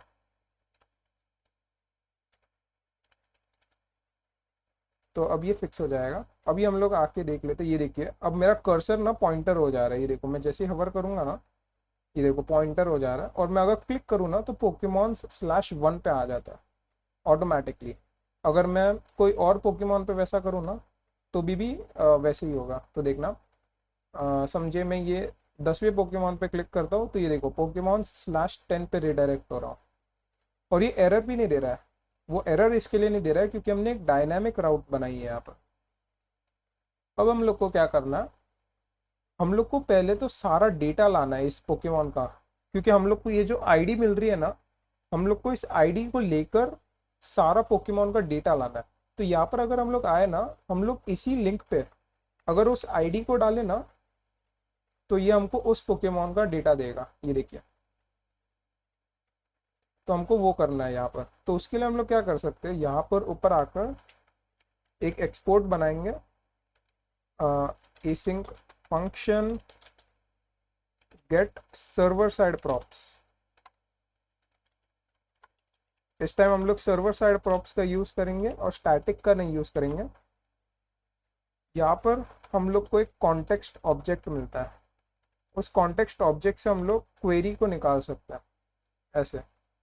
यहाँ पर console डॉट लॉग करके देख लेते हैं क्वेरी ऑब्जेक्ट कैसा दिखता है। तो अगर मैं इसे रिलोड करूँ अभी, तो आई गेस कंसोल के अंदर did not return an object ना, तो उसके लिए हम लोग एक डमी रिटर्न बना लेते हैं, प्रॉप्स, और उसके अंदर अच्छा इधर एक कोलन की ज़रूरत है। यहाँ पर हम लोग क्वेरी को पास कर लेते हैं बस। तो यहाँ से console डॉट लॉग हटाकर हम लोग को उसे यहाँ पर डालना पड़ेगा हमारे डिटेल्स के अंदर। अभी इसे रिलोड करके देख लेते हैं। Query is not defined. अच्छा हाँ, प्रॉप्स में से हमको उसको डिस्ट्रक्चर भी करना पड़ेगा क्वेरी। तो अभी रिलोड करके देखते, क्वेरी ऑब्जेक्ट हमारा देखो ऐसे आएगा कुछ। इस ऑब्जेक्ट के अंदर आईडी करके एक प्रॉपर्टी रहेगी जो कि ये है, वो हम लोग को ये दे देगा। तो हम लोग क्या कर सकते हैं, इसी आईडी का यूज़ करके हम लोग एक फेच एपीआई का कॉल बना सकते हैं। तो हम लोग क्या करेंगे, एक ट्राई कैच ब्लॉक बनाते हैं। अगर एरर आया तो console डॉट लॉग एरर, इस रिटर्न को हम लोग ट्राई ब्लॉक के अंदर डाल देंगे, और फिर यहाँ से हम लोग हमारा डेटा यानी कि रिस्पॉन्स लाएंगे। तो हम लोग क्या कर सकते हैं, const response is equal to await, same ही चीज़ करने की है, अवेट फेच, और यहाँ पर एक टेम्पलेट लिटरल बनाएंगे, उसी यूआरएल का यूज़ करेंगे हम लोग। पर इतना ही चाहिए हम लोग को, ये ऑल नहीं चाहिए। ये यहाँ पर डालेंगे और फिर यहाँ पर डायनामिकली क्वेरी डॉट आईडी को पास कर लेंगे। ठीक है ऐसे। अब क्या होगा, ये रिस्पॉन्स हम लोग को आ जाएगा, इसको जेसॉन में बदलना पड़ेगा। तो const data is equal to await response dot JSON. अब हम लोग इस डेटा को पास कर पाएंगे यहाँ पर। तो हम लोग बोलेंगे पोकेमैन डेटा, और फिर यहाँ पर पोकेमैन को लेके आ जाते हैं और उसको console डॉट लॉग करके देख लेते हैं। तो क्वेरी को यहाँ से हटा लेंगे। अब देखते कैसे आता है। तो रिफ्रेश करता है और यहाँ पर एक ऑब्जेक्ट मिल जाएगा। ये देखो, हम लोग को सेम टू सेम कैटरपी जो है ना, ये देखो उसका नाम भी है, उसका सारा डेटा मिल चुका है। अब हम लोग हमारा यहाँ पर दिखाने का काम चालू कर सकते हैं।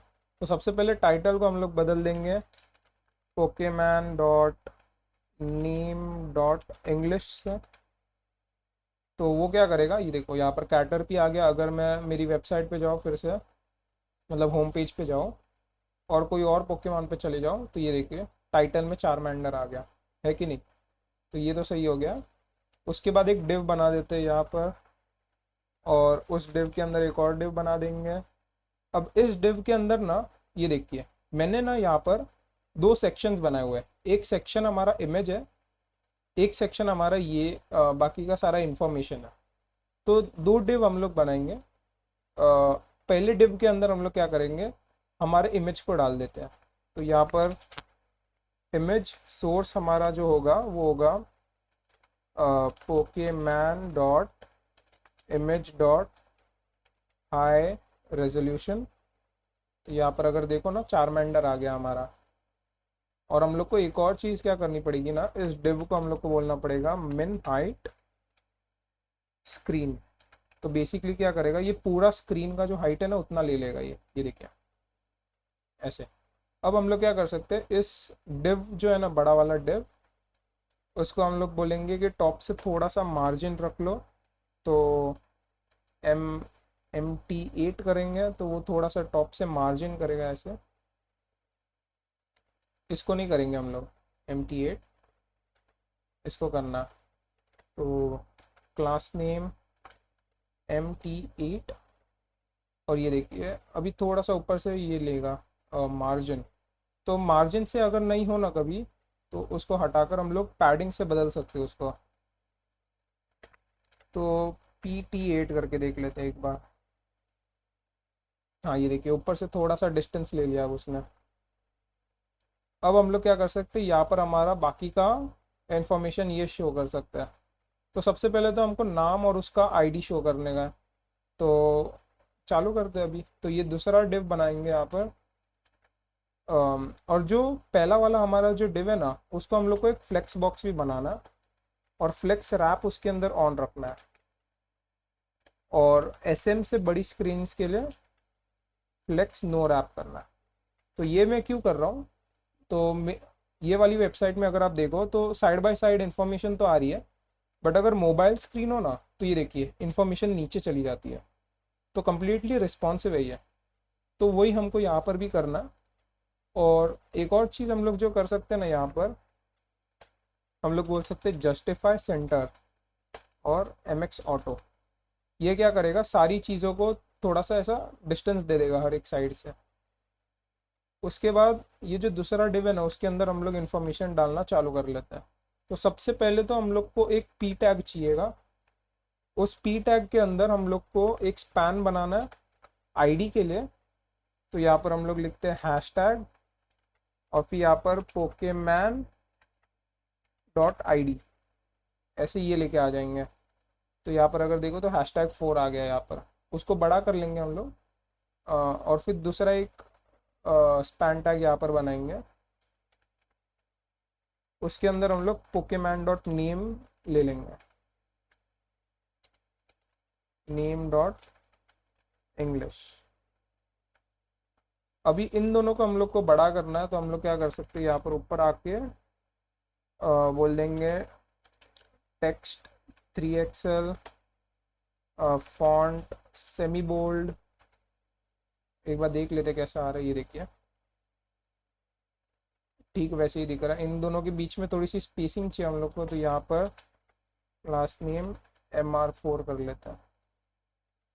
तो ये देखिए थोड़ी सी स्पेसिंग भी आ गई, थोड़ा सा टेक्स्ट और बड़ा है आई गेस। तो 4XL करके देख लेते हैं। हाँ ये देखिए सेम ही लग रहा है। तो अब एक और क्या करना था हम लोग को, कि ये जो फ्लेक्स बॉक्सेस है ना, इनको हम लोग को क्या करना है, 100% विड्थ लेने चाहिए ये लोग। तो flex 1 कर ले रहे हैं हम लोग। तो उससे क्या होगा, ये लोग 100% विड्थ लेंगे ऐसे। तो अगर मैं इसको रिसाइज भी करूँ ना, तो ये ऐसे रिसाइज होगा। अब हम लोग को ये सारी चीज़ें हम लोग को डिस्प्ले करानी है। अगर आप लोग चाहो तो आप लोग खुद भी ट्राई कर सकते हो इसको, बट मैं फटाफट ये करके बता देता हूँ। तो सबसे पहले तो ये नामों का करने का। तो उसके लिए हम लोग क्या कर सकते हैं, ठीक है, इस P टैग के अंदर नीचे एक और P टैग बना लेंगे, एक और स्पैन टैग बना लेंगे। उस स्पैन टैग के अंदर पहले वाले के अंदर हम लोग बोलेंगे पोके, ऐसे नहीं, Pokemon.name. और फिर API में जाके देख लेना, दो जापनीज़ है उसके बाद। तो जापानीज़। फिर उसके बाद इसको 2 बार और करना पड़ेगा, एक बार चाइनीज़ के लिए और एक बार फ्रेंच के लिए।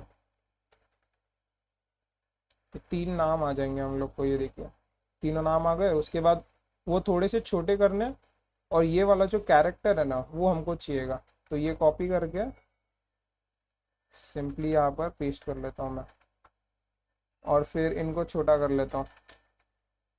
तो टेक्स्ट SM, इसको ही कॉपी कर लेता हर जगह। तो देख लेते फटाफट। ये देखिए ऐसा कुछ आ गया है। इनके बीच में मार्जिन देने की ज़रूरत मुझे नहीं लग रही, अभी उतना सब नहीं कर सकते। और स्पीशीज़ डाल देते हैं अभी। तो स्पीशीज़ के लिए भी देखिए हर एक चीज़ के लिए बस एक नया पैराग्राफ टैग बनाना है, उसके अंदर एक स्पैन बनाना है, और पहले वाले में लिखना है स्पीशीज़, और फिर स्पेस डालने के बदले आप लोग को एक एंटिटी यूज़ करना पड़ेगा, HTML एंटिटी NBSP, अगर स्पेस डालना है तो। और फिर एक और स्पैन बना लेंगे, उसके अंदर हम लोग पोकेमैन डॉट स्पीशीज़ लिख देंगे। ये सब फटाफट कर सकते हैं हम लोग। ये देखिए ये सब आते जा रहा है। उसके बाद हम लोग को क्या चाहिए, उसका डिस्क्रिप्शन चाहिए, तो उसके लिए भी एक नया पैराग्राफ टैग बना लो। सबसे ज़्यादा मेन काम ना सिविन स्टैट्स के अंदर है, बाकी सब सेम ही चलेंगे। तो यहाँ पर आके हम लोग सिंपली पोकेमॉन डॉट डिस्क्रिप्शन ले लेते हैं। उसके बाद हम लोग को हाइट और वेट भी चाहिए ना, तो ये नहीं, इसको कंट्रोल सी करके कंट्रोल भी कर लेते 2 बार। और यहाँ पर कर लेंगे हाइट, यहाँ पर कर लेंगे वेट, यहाँ पर हाइट, यहाँ पर वेट। तभी आप लोग देखोगे हाइट और वेट तो नहीं आया यहाँ पर। मेरे को नाम देखना पड़ेगा कैसा है इनका। कहाँ पर है, हाँ ये आ रहे हैं। हाइट और वेट कहाँ पर है, अच्छा प्रोफाइल के अंदर है वो, तो इसके लिए काम नहीं कर रहा था वो। तो dot profile dot height dot profile profile dot weight देख लेते एक बार। ये देखिए हाइट और वेट भी आ चुका है। स्टाइलिंग आप लोग कर सकते हो इनकी। फिर हम लोग को ये जो टाइप्स है ना उनके लिए करना है ना, तो टाइप्स के लिए क्या कर सकते हैं, सेम टू सेम यहाँ से उठा सकते हैं हम लोग। तो कहाँ गया वो, ये देखिए सेम यहाँ से उठा लिया मैंने, और यहाँ पर एक नया पी टैग बनाकर सेम टू सेम वैसे ही मैंने यहाँ पर ये कर लिया, तो हम लोग को टाइप्स भी मिल जाएंगे। अच्छा स्टाइल्स इज़ नॉट डिफाइंड, वो इसके लिए आएगा क्योंकि इंडेक्स के प्रॉप्स के अंदर हम लोग जो ये स्टाइल्स को पास कर रहे हैं ना, वो भी चाहिए हम लोग को। तो वो हम लोग प्रॉप्स में पास कर सकते हैं। ठीक है, ऐसे रिलोड करके देखते हैं। स्टाइल्स इज नॉट डिफाइंड, अच्छा हम लोग को डिस्ट्रक्चर भी करना पड़ेगा यहाँ पर ऊपर आके। तो कॉमा स्टाइल्स कॉमा, ओके। तो अभी देखते आता है कि नहीं। ये देखिए फायर भी आ गया यहाँ पर। ये थोड़ा सा बड़ा करना पड़ेगा हम लोग को, वो कर लेते हैं। तो यहाँ पर आकर टेक्स्ट जो है उसको 2 XL कर लेंगे, और पैडिंग जो है ना उनको बढ़ाना है हमको बेसिकली, तो उसको 4 कर लेते हैं। ये देखिए ये यहाँ पर फायर भी आ चुका है हमारा। आप इसके जैसे दिखा सकते हो अगर आप लोग चाहो तो। अभी फ़िलहाल मैं सिर्फ आपको सिखाना चाहता हूँ, तो मैं स्टाइल्स पे इतना ध्यान नहीं दूंगा। अभी स्टैट्स सबसे मेन है। अब इनके लिए क्या करना है ना हमको, स्टैट्स अगर आप देखो एक बेस करके प्रॉपर्टी है, और उसके अंदर एक ऑब्जेक्ट है, और उन ऑब्जेक्ट्स के अंदर ये सारी प्रॉपर्टीज़ है। तो हम लोग को क्या करना है, सारे स्टैट्स के लिए हम लोग को रन करना है एक फंक्शन मैप, और फिर उनको डिस्प्ले कराना है। बट ये सेम नहीं है एरे की तरह। इस टाइम ये क्योंकि ऑब्जेक्ट है तो हम लोग को थोड़ा सा बदलना पड़ेगा उसको। तो हम लोग क्या कर सकते हैं, यहाँ पर नीचे आके एक डिव बनाएंगे, और यहाँ पर हम लोग क्या करेंगे, हम लोग बोलेंगे पोकेमैन, पोकेमैन भी नहीं, हम लोग बोलेंगे ऑब्जेक्ट ऑब्जेक्ट डॉट कीज। ये ध्यान रखना है आपको कीज का। और फिर यहाँ पर आपको आपके ऑब्जेक्ट को पास करना पड़ेगा, तो पोकेमैन डॉट बेस। और ये क्या करेगा, पोकेमॉन डॉट बेस के जितने भी कीज है ना उसका एक एरे बना लेगा, और उन एरेज को हम लोग अभी मैप कर सकते हैं। तो उसको हम लोग मैप कर लेंगे। कॉल बैक के अंदर हम लोग पहला जो आर्ग्यूमेंट होगा वो होगा स्टार्ट का, और दूसरा होगा इंडेक्स। फंक्शन को खोलेंगे और फिर यहाँ पर रिटर्न डाल दें। अब हमारा जो रिटर्न होगा ना वो बहुत यूनिक है। हम लोग को एक डिव बनाना है और उस डिव के अंदर एक और डिव बनाना है जो हाइट का परसेंटेज के हिसाब से चेंज होगा। तो अगर मैं समझो कोई और पोकेमॉन पे जाता हूँ जिसका नाम होगा समझो म्यूटू, तो यहाँ पर आप देख सकते हैं कि वो चेंज होते हैं इसके वैल्यू के हिसाब से। तो हम लोग को क्या करना है, सबसे पहले तो एक डिव बनाना है। उस डिव को बनाने के बाद अब हम लोग को क्या करना है, अब ये मेन चीज़ है, ये जो स्टार्ट है ना हमारा, हम लोग क्या करेंगे, हर एक स्टार्ट को एक स्टार्ट परसेंटेज और एक स्टार्ट कलर प्रोवाइड करेंगे। और वो कैसे करेंगे, हम लोग यहाँ पर एक स्विच केस बनाएंगे, स्विच स्टार्ट डालेंगे उसके अंदर, और यहाँ पर अब मल्टीपल केसेस डाल सकते हैं कि अगर ये स्टार्ट रहेगा तो ये करो, वो स्टार्ट रहेगा तो वो करो। वो करने के लिए मैंने ये पहले से जो है कोड बना के रखा,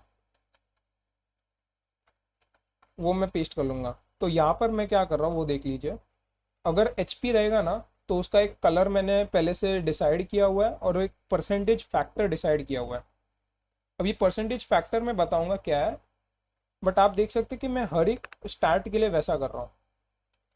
तो अब हम लोग क्या कर सकते हैं, यहाँ पर डिव में आकर हम लोग पहले तो दो हम लोग एक और डिव बनाएंगे एक्चुअली। पहले डिव के अंदर हम लोग को दो पैराग्राफ टैग्स बनाने के, पैराग्राफ भी नहीं है एक्चुअली, स्पैन चाहिए हम लोग को। पहले स्पैन के अंदर हम लोग लिखेंगे स्टार्ट डॉट, उसका नाम चाहिए ना हम लोग को, डॉट टू अपर केस कर लेंगे। और यहाँ पर ये एरर देगा हम लोग को क्योंकि हमने की को पास नहीं किया, यहाँ पर सिंपली स्टार्ट को पास कर लेता। तो देखते हैं आता है कि नहीं।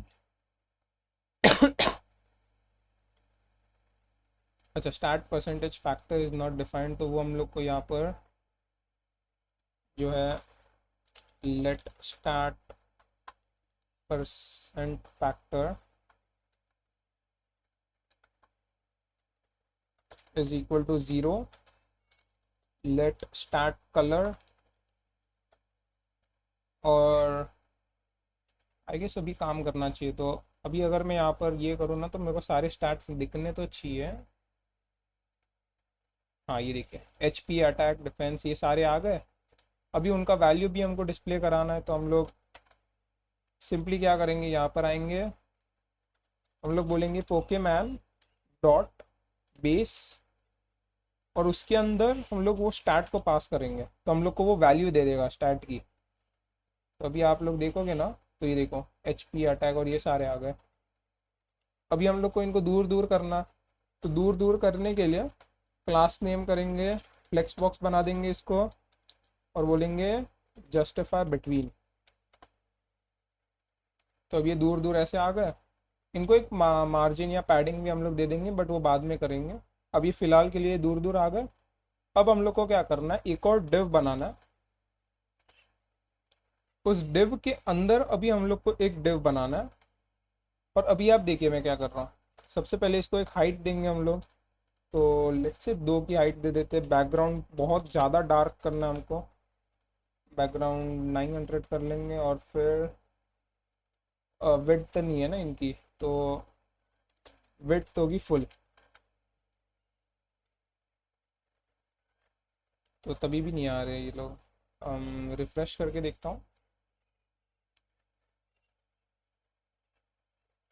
अच्छा, नहीं आ रहे हैं। हम्म,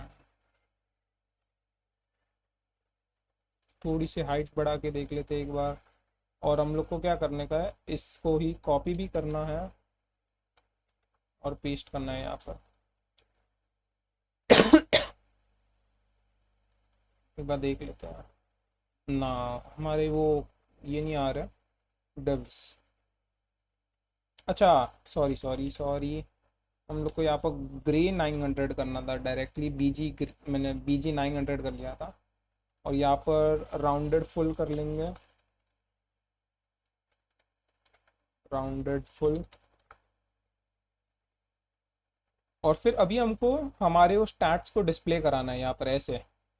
तो उसके लिए मैंने बहुत ही स्मार्टली मैंने कैसा किया, हाइट तो सेम रखेंगे हम लोग, बट यहाँ पर एक स्टाइल एट्रीब्यूट का यूज़ करेंगे।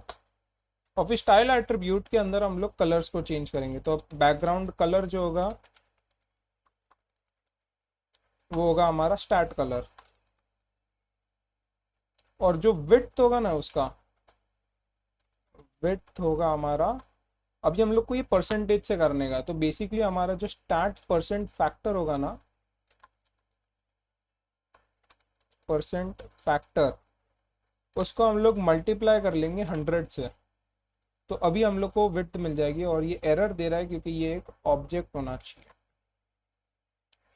तो अभी आप लोग अगर देखोगे तो, अच्छा हाँ, मैंने यहाँ पर सेमी कोलन डाला था, उसको हम लोग को बदल के कॉमा करना पड़ेगा। देख लेते हैं रिलोड करके। तो ये देखिए अब ये बराबर वैसे ही काम कर रहा है। ये देखिए परफेक्टली जो रेशियो के हिसाब से ना ये चेंज हो रहा है। तो अगर ज़्यादा रहेगा ना तो ये ज़्यादा हो जाएगा, ऑटोमेटिकली सब हो रहा है। और यहाँ पर ये बॉक्स इसके लिए नहीं हो रहा है क्योंकि हम लोग को उसे भी राउंडेड फुल करना था, अंदर वाले डिव को भी। तो राउंडेड फुल, और ये देखिए परफेक्टली वैसे ही काम कर रहा है। अगर मैं कोई और पोकेमॉन पे भी चले जाऊँ, अगर जैसे कि कोई आगे चले जाते हैं, देखते हैं फ्लेरियन के लिए देख लेते हैं। ये देखिए चेंज हो रहा है ऑटोमेटिकली, बराबर से काम कर रहा है ये। तो ये तो परफेक्ट हो गया अभी। सिर्फ इतना ही नहीं, अरे यहाँ पर एक और चीज़ हमको क्या करनी है, हमको स्टैट परसेंट फैक्टर को भी स्टैट की वैल्यू से मल्टीप्लाई करना है। पहले तो मैंने उतनी गलती कर दी। तो हम लोग क्या कर सकते हैं, यहाँ पर से जो हम लोग स्टैट की वैल्यू निकाल रहे हैं ना, उसको ऐसे पेस्ट करेंगे और उसको पहले हम लोग मल्टीप्लाई करेंगे इससे, और फिर डिवाइड करेंगे 100 से। आई गेस मैंने थोड़ी सी गलतियाँ कर दी यहाँ पर।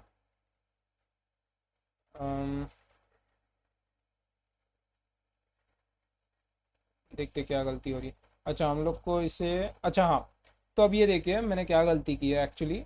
ये जो स्टैट परसेंट फैक्टर था ना, उसको हम लोग को स्टैट की वैल्यू से मल्टीप्लाई करके फिर 100 से डिवाइड करना था। अब क्योंकि हमारा जो स्टैट है वो एक स्ट्रिंग है, तो हम लोग को इसको पहले तो एक नंबर में चेंज करना पड़ेगा। तो हम लोग क्या कर सकते हैं, मैथ डॉट पार्स इंट करके एक फंक्शन होता है आई गेस, जिससे हम लोग स्ट्रिंग को टेक्स्ट में बदल सकते, स्ट्रिंग को नंबर्स में बदल सकते हैं। अच्छा I guess directly parse int है।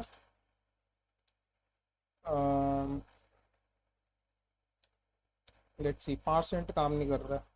तो लेट्स सी, अगर कभी भी अटक जाए तो डायरेक्टली सर्च कर सकते हैं ऐसे। पार्स इंट ही है ना, हाँ बराबर है। तो मैं आई गेस कोई गलतियाँ कर रहा हूँ यहाँ पर। पार्स इंट, फिर यहाँ पर मैंने उस वैल्यू को लाया, उसको मल्टीप्लाई किया। एक बार ये हटाकर देख लेते हैं। आगे सिर्फ मल्टीप्लाई करना है, हाँ यस बराबर है, अभी अभी बराबर है। तो ये अब हम लोग क्या कर रहे हैं, बेसिकली स्टार्ट परसेंट फैक्टर को जो एक्चुअल स्टार्ट है ना उससे मल्टीप्लाई कर रहे हैं पहले। और परसेंट फैक्टर इसके लिए बोल रहा हूँ क्योंकि ये डायरेक्टली 100 से डिवाइड किया हुआ है मैंने पहले से, इसके लिए। तो वो गलतियाँ मैं कर रहा था, तो अब वो मैंने फिक्स कर ली। तो अब ये ऑटोमेटिकली चेंज होगा। अगर मैं कोई और पोकेमॉन पे जाऊँ तो ये देखिए ये ऐसे बदल जाएगा, पहले वाले से तो अलग ही है कम से कम। तो हमारा ये पेज तो अभी हो गया। अब हम लोग को फाइनल चीज़ जो करने की है ना, वो है हम लोग को ये सर्च और टाइप, इसको चेंज करना है अभी। मतलब इसकी फंक्शनैलिटी ऐड करनी है। सर्च करें तो हम लोग को यहाँ पर पोकेमॉन्स दिखने चाहिए, और टाइप चेंज करने पे हम लोग को यहाँ पर टाइप वाले पोकेमॉन्स दिखने चाहिए। तो वो हम लोग नेक्स्ट लेसन में करेंगे।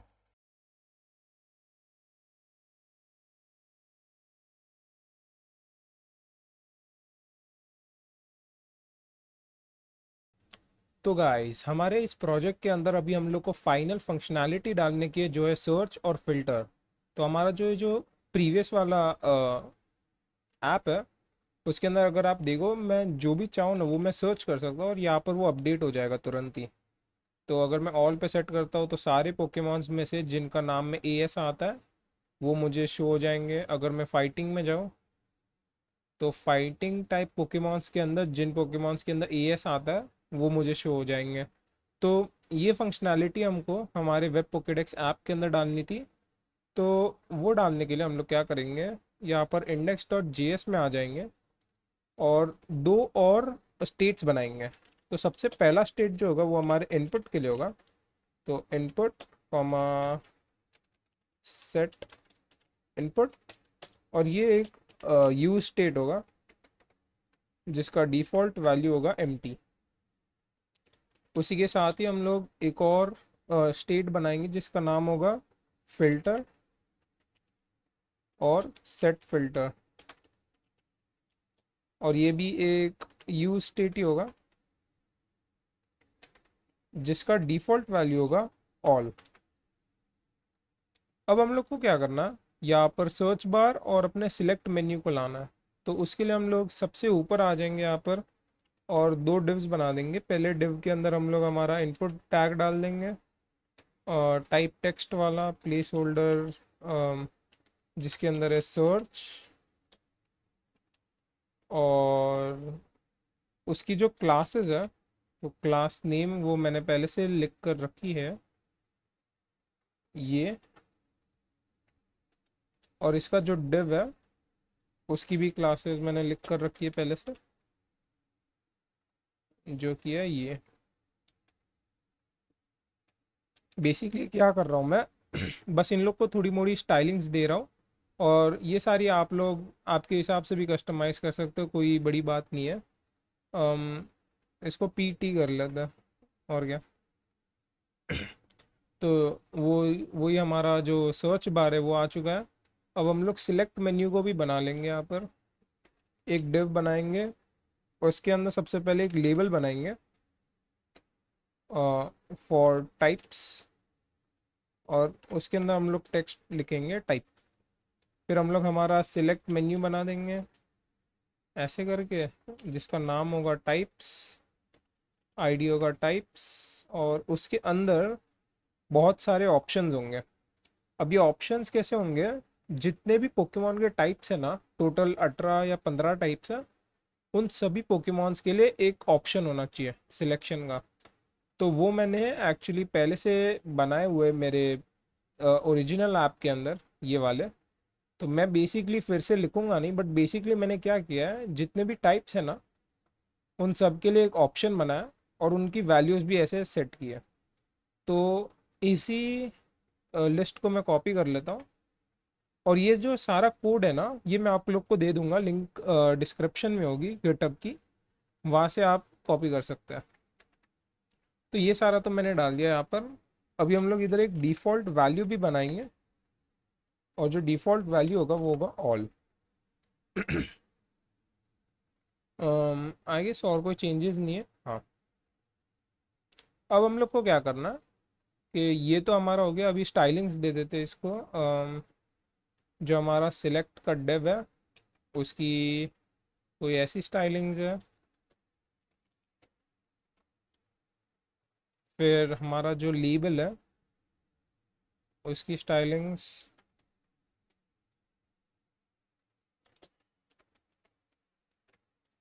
अब ये सारी थोड़ी मोड़ी बस स्टाइलिंग की चीज़ें हैं, क्योंकि ये जो कोर्स है उसके अंदर मैं स्टाइलिंग पे ज़्यादा फोकस नहीं करना चाहता। ज़्यादा फोकस मैं आप लोग को एक्चुअली सिखाने में करना चाहता हूँ। तो इसके लिए मैं फटाफट से ये कर रहा हूँ। तो ये डाल दी, इधर भी क्लासेस आई गेस अभी ये सेम दिखेगा। हाँ ये देखो आ गया। अब हम लोग को क्या करना है, जैसे ही कोई चेंज करे ना इसकी वैल्यू को, हमको वो पता चल जाना चाहिए। तो हम लोग क्या करेंगे, यहाँ पर सिलेक्ट मेन्यू पे कहाँ गया यहाँ पर, अच्छा वो पीछे जा रहा है उसके। तो क्या करेंगे, ऐसे सिलेक्ट मेन्यू के इधर हम लोग एक बनाएंगे ऑन चेंज। मतलब जैसे ही इसकी वैल्यू चेंज होती है हम लोग एक फंक्शन रन करेंगे called as handle filter change. Same हम लोग इस इनपुट के लिए भी करेंगे। हम लोग बोलेंगे on change handle input change. अब हम लोग क्या करेंगे, इनकी वैल्यूज़ को हम लोग सेट कर लेंगे इन स्टेट्स है जो हमने पहले बनाई थी। ये जो स्टेट्स बनाई थी ना, उनसे हम लोग इनकी वैल्यू सेट कर लेते हैं। तो इसकी इनपुट की वैल्यू होगी इनपुट, और हमारी सिलेक्ट लिस्ट की वैल्यू होगी फिल्टर।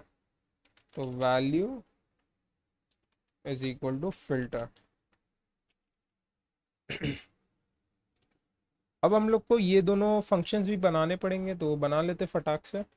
तो कॉन्स्ट हैंडल फिल्टर चेंज, और बेसिकली वो क्या करेगा, जो हमारा वैल्यू से चेंज होता है ना, हम लोग को इधर एक इवेंट ऑब्जेक्ट की ज़रूरत पड़ेगी। सॉरी सॉरी, तो एक इवेंट ऑब्जेक्ट की ज़रूरत पड़ेगी जिसके अंदर वैल्यू रहेगी इसकी। तो हम लोग क्या करेंगे, सबसे पहले तो इधर बोल देंगे कि set filter to E dot target dot value. तो ऐसे करते ही ना हम लोग हमारे फिल्टर को चेंज कर लेंगे इसकी वैल्यू से। और यही सेम चीज़ हम लोग को करने की है इनपुट के लिए भी। तो अगर मैं यहाँ पर इनपुट कर लेता हूँ, तो अभी हम लोग को यहाँ पर सेट इनपुट करना पड़ेगा, और उसकी वैल्यू भी होगी ई डॉट टारगेट डॉट वैल्यू। तो अब हम लोग को क्या करना पड़ेगा, हम लोग को एक दूसरा स्टेट और बनाना पड़ेगा, जो कि होगा कॉन्स्ट सर्च रिजल्ट्स बना देते इसको। तो const search results comma set search results. और ये जो होगा वो एक स्टेट वेरिएबल होगा, यूज स्टेट, और इसका जो डिफ़ॉल्ट वैल्यू होगा वो होगा पोके डेटा। अब हम लोग को क्या करना, बेसिकली जहाँ पर भी हम लोग पोके डेटा को यूज़ कर रहे हैं ना, उसको हम लोग को बदलना पड़ेगा सर्च रिजल्ट्स। तो यहाँ पर आते, यहाँ पर देखते कहाँ पर हम इसको यूज़ कर रहे हैं, इसको बदलना है हमको। फिर आई गेस इसको बदलना है हमको,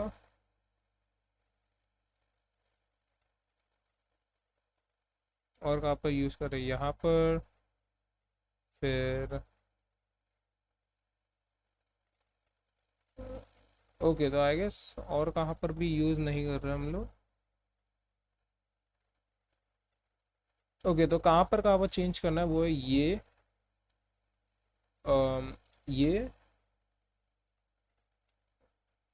ये ये क्या हो रहा है भाई, दो दो कर्सर्स क्या आ रहे हैं, ये और फिर लास्ट में यहाँ पर डिसेबल्ड स्टेट के ऊपर। और यहाँ पर हम लोग को इसको बदलना पड़ेगा सर्च रिजल्ट से। एक बार वो हो गया, हम लोग क्या करेंगे, सिंपली यहाँ पर एक यूज इफेक्ट बनाएंगे अभी, और देखिए अभी क्या करना है हमको। तो बेसिकली जब भी हमारा फिल्टर या हमारा इनपुट चेंज होता है, तब हम लोग इसको रन करेंगे। तो उसके लिए पहले से ही लिख के रख लेते हैं इसको, इनपुट और फिल्टर, और फिर यहाँ पर स्टार्टिंग में एक कॉल बैक फंक्शन बना लेते हैं। अब इस फंक्शन में क्या करना है हमको, तीन केसेस के लिए चेक करना है। पहला केस ये है कि दोनों भी नहीं बदले हो, यानी कि ना ही हमारा कोई फिल्टर अप्लाई हुआ हो, और ना ही हमारा कोई सर्च रिजल्ट हो, यानी कि कोई भी सर्च ना किया हो। तो पहले वो केस कर लेते हैं। तो इफ ये नहीं input dot length is equal to 0 यानी कि उसमें अभी कुछ भी नहीं है, and filter is equal to all. अगर डिफ़ॉल्ट स्टेज में हम लोग का दोनों भी इनपुट्स हो, तब हम लोग को क्या करना है, सिंपली सर्च रिजल्ट्स को क्या सेट करना है हम लोग को, उसको पोके डेटा सेट कर लेने का। सेट सर्च रिजल्ट्स टू पोके डेटा। बट अगर यहाँ पर हम लोग क्या कर लेंगे, रिटर्न भी कर लेंगे इसको, ताकि आगे की कोई चीज़ें ना चल जाए। बट अगर क्या हो, हमारा इनपुट में कोई तो वैल्यू हो, यानी कि इनपुट का जो लेंथ है वो 0 से थोड़ा ज़्यादा हो, बट फिल्टर ऑल हो, इस केस में हम लोग को क्या करना है, हम लोग को सेट सर्च रिजल्ट्स को उसकी जो लेटेस्ट वैल्यू है उसको लेकर हम लोग को एक फ़िल्टर अप्लाई करना है अभी। अब वो क्या करना है हम लोग को, हम लोग को बोलना है सी डॉट फिल्टर,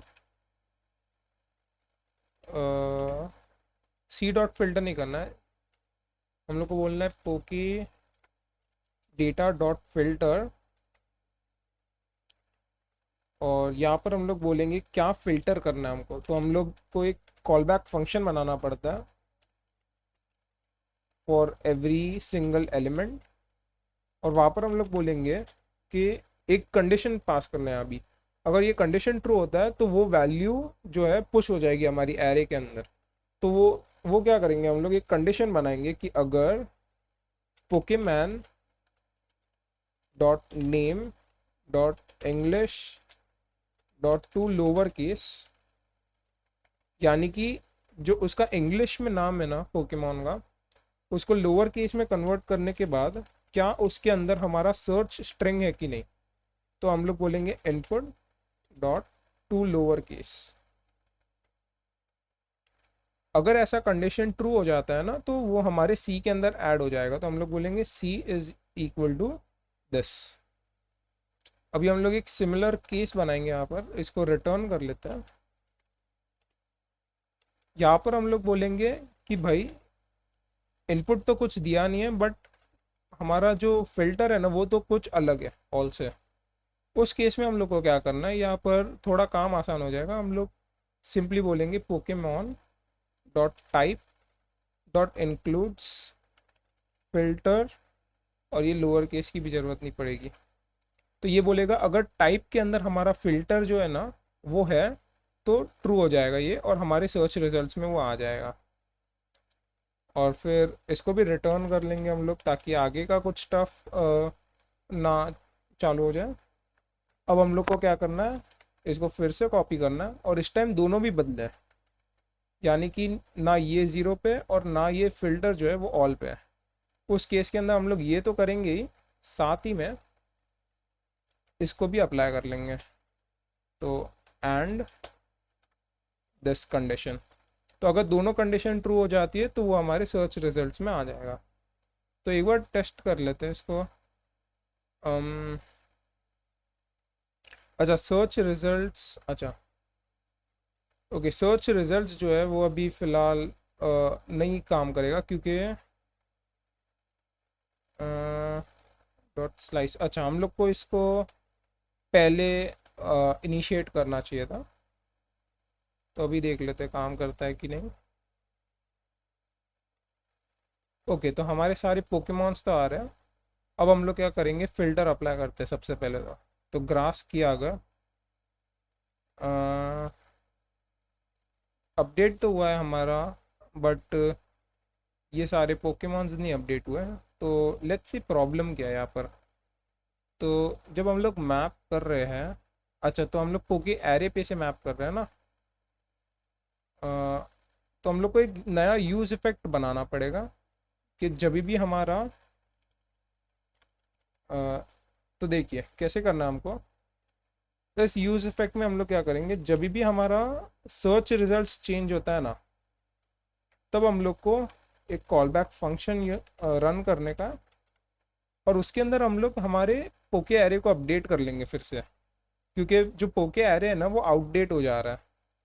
तो उसके लिए हम लोग पोके एरे को सेट करेंगे, तो सेट पोके एरे और इसको हम लोग को डायरेक्टली इससे अपडेट कर लेने का। तो आई गेस वो हो जाएगा। तो अभी रिफ्रेश करते हैं।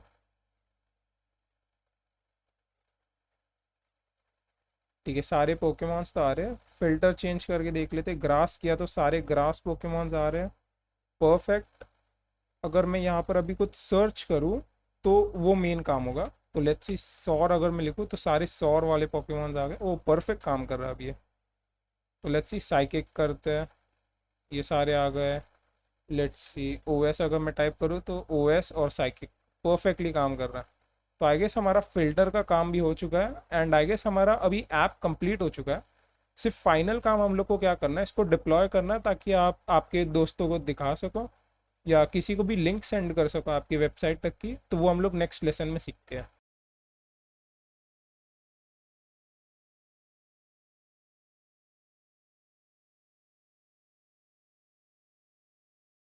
ओके गाइस, तो अभी हम लोग फटाफट क्या करते हैं, हमारे इस ऐप को जो हमने बनाया है उसको डिप्लॉयमेंट तक पहुंचा देते हैं।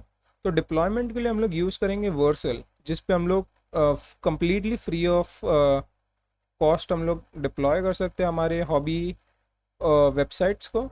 तो हम लोग क्या करेंगे, स्टार्ट डिप्लॉइंग पे चले जाते हैं और एक नया जो है ना अकाउंट बना लेना यहाँ पर आप। तो यहाँ पर जाना, एक नया अकाउंट बना लेना। मेरे पास तो पहले से अकाउंट है मेरे गिटहब का, तो इसको मैं अभी के लिए काट देता हूँ। ओके, तो एक बार आप लॉगिन हो जाओ ना आपके वर्सल अकाउंट के अंदर। यहाँ पर फ़िलहाल तो कुछ होगा नहीं आपके पास, क्योंकि आपने एक नया अकाउंट बनाया होगा। मेरे पास पहले से चीज़ें हैं यहाँ पर। तो आपको क्या करना होगा, आपकी वेबसाइट में आकर इसमें एक गिट का कमिट मारना पड़ेगा सबसे पहले। तो हम लोग क्या करेंगे, गिट ऐड ऑल कर देंगे और गिट कमिट डैश एम करके इनिशियल कमिट बोलकर इसको कमिट कर लेंगे सबको। तो एक बार ये सारा कमिट हो जाता है ना, हम लोग क्या करेंगे, हमारे वर्सल ऐप में आएंगे और यहाँ पर एक नया प्रोजेक्ट बनाना पड़ेगा आपको। उस नए प्रोजेक्ट के अंदर आप लोग डायरेक्टली एक गिट रिपॉजिटरी को इंपोर्ट कर पाओगे। तो आपको क्या करना पड़ेगा, आपके गिटहब के अंदर आपको आपके ऐप को पुश करना पड़ेगा सबसे पहले। तो अब क्योंकि मेरे गिटहब के अंदर पहले से पुश किया हुआ है मैंने मेरे वेब पोकेडेक्स को, तो मैं उसको अभी इंपोर्ट नहीं कर पाऊँगा, क्योंकि मेरे पास पहले से वो एप्लीकेशन है यहाँ पर। बट अगर आपको आपके गिटहब पे पुश करना है, तो आप लोग सिंपली यहाँ पर आकर इस आइकॉन पे क्लिक करके एक नया रिपॉजिटरी बना सकते हो ऐसे। फिर यहाँ पर आप आपके रिपॉजिटरी का नाम लिख सकते हो। तो let's see, web Pokedex cute नाम रखता हूँ इसको मैं। इसको एक प्राइवेट रिपॉजिटरी बना देता हूँ मैं। और हाँ, इसको बना देंगे एक बार ये बना दिया ना हमने, तो हम लोग को बस इन्हीं कमांड्स को एग्जीक्यूट करते जाना है। तो क्योंकि हमारे पास रेडमी पहले से है, हमने एक कमिट मारा हुआ है पहले से, हम लोग इन कमांड्स को एग्जीक्यूट कर लेते हैं। तो सिंपली यहाँ पर पेस्ट कर लेना सब कमांड्स को, और ये जो है हमारे ऐप को पुश कर लेगा गिटहब पे। तो हमारा जो ऐप है वो अब गिटहब पे पुश हो चुका है। तो यहाँ पर रिफ्रेश करके देख लेते हैं एक बार। तो ये देखिए, हमारे जो सारी फाइल्स है ना वो यहाँ पर आ चुकी है। अब हम लोग क्या कर सकते हैं, वर्सल पे जाके एक नया प्रोजेक्ट बना लेंगे और सिंपली इसको इंपोर्ट कर लेंगे। इंपोर्ट करके हमको यहाँ पर क्या क्या चीज़ें बदलनी पड़ेगी, ज़्यादा कोई चीज़ें बदलनी ही नहीं पड़ेगी हम लोग को, और डायरेक्टली डिप्लॉय कर लेंगे। तो अब ये देखिए, ये हमारे ऐप को भी डिप्लॉय कर रहा है। और फिर जैसे ही डिप्लॉय हो जाएगा ना, ये हम लोग को एक यूआरएल देगा हमारी ऐप तक का। हम लोग क्या कर पाएंगे, उस यूआरएल पे अगर कोई भी क्लिक करेगा तो वो आपकी वेबसाइट को देख पाएगा। तो बस इसके बनने तक रुक जाता है। ओके, तो ये हमारा जो ऐप है ना, ये हो चुका है डिप्लॉय। तो अब हम लोग इसकी डैशबोर्ड पे जाएंगे ना अगर, तो ये देखिए, ये हमको एक लिंक दे रहा है। हम लोग इस पे अगर क्लिक करेंगे तो ये हमारी वेबसाइट खोल देगा। ये देखिए, अब ये जो लिंक है ना, आप ये किसी को भी भेज सकते हो, और वो जो बंदा है ना जिसके पास भी ये लिंक है, वो सारे आपकी वेबसाइट को देख पाएंगे। तो वो क्लिक करेंगे कोई भी पोकेमॉन पे, उसके सारे स्टार्ट्स आ जाएंगे, सर्च कर पाएंगे वो लोग ऐसे। और सर्च कर लिए तो पोकेमॉन्स आ जाएंगे सारे। तो एक्चुअली बोलने जाए तो हमारा अब वेबसाइट जो है वो कंप्लीट हो चुका है। तो आई गेस आप लोग को अगर ये प्रोजेक्ट अच्छा लगा रहेगा तो लाइक कर देना इस वीडियो को। बहुत ज़्यादा मेहनत लगी है इस वीडियो को बनाने के लिए, तो आपका सपोर्ट तो बहुत हेल्पफुल रहेगा मेरे लिए। और अब नेक्स्ट वीडियो की तैयारी कर लेता हूँ मैं। चलो बाय।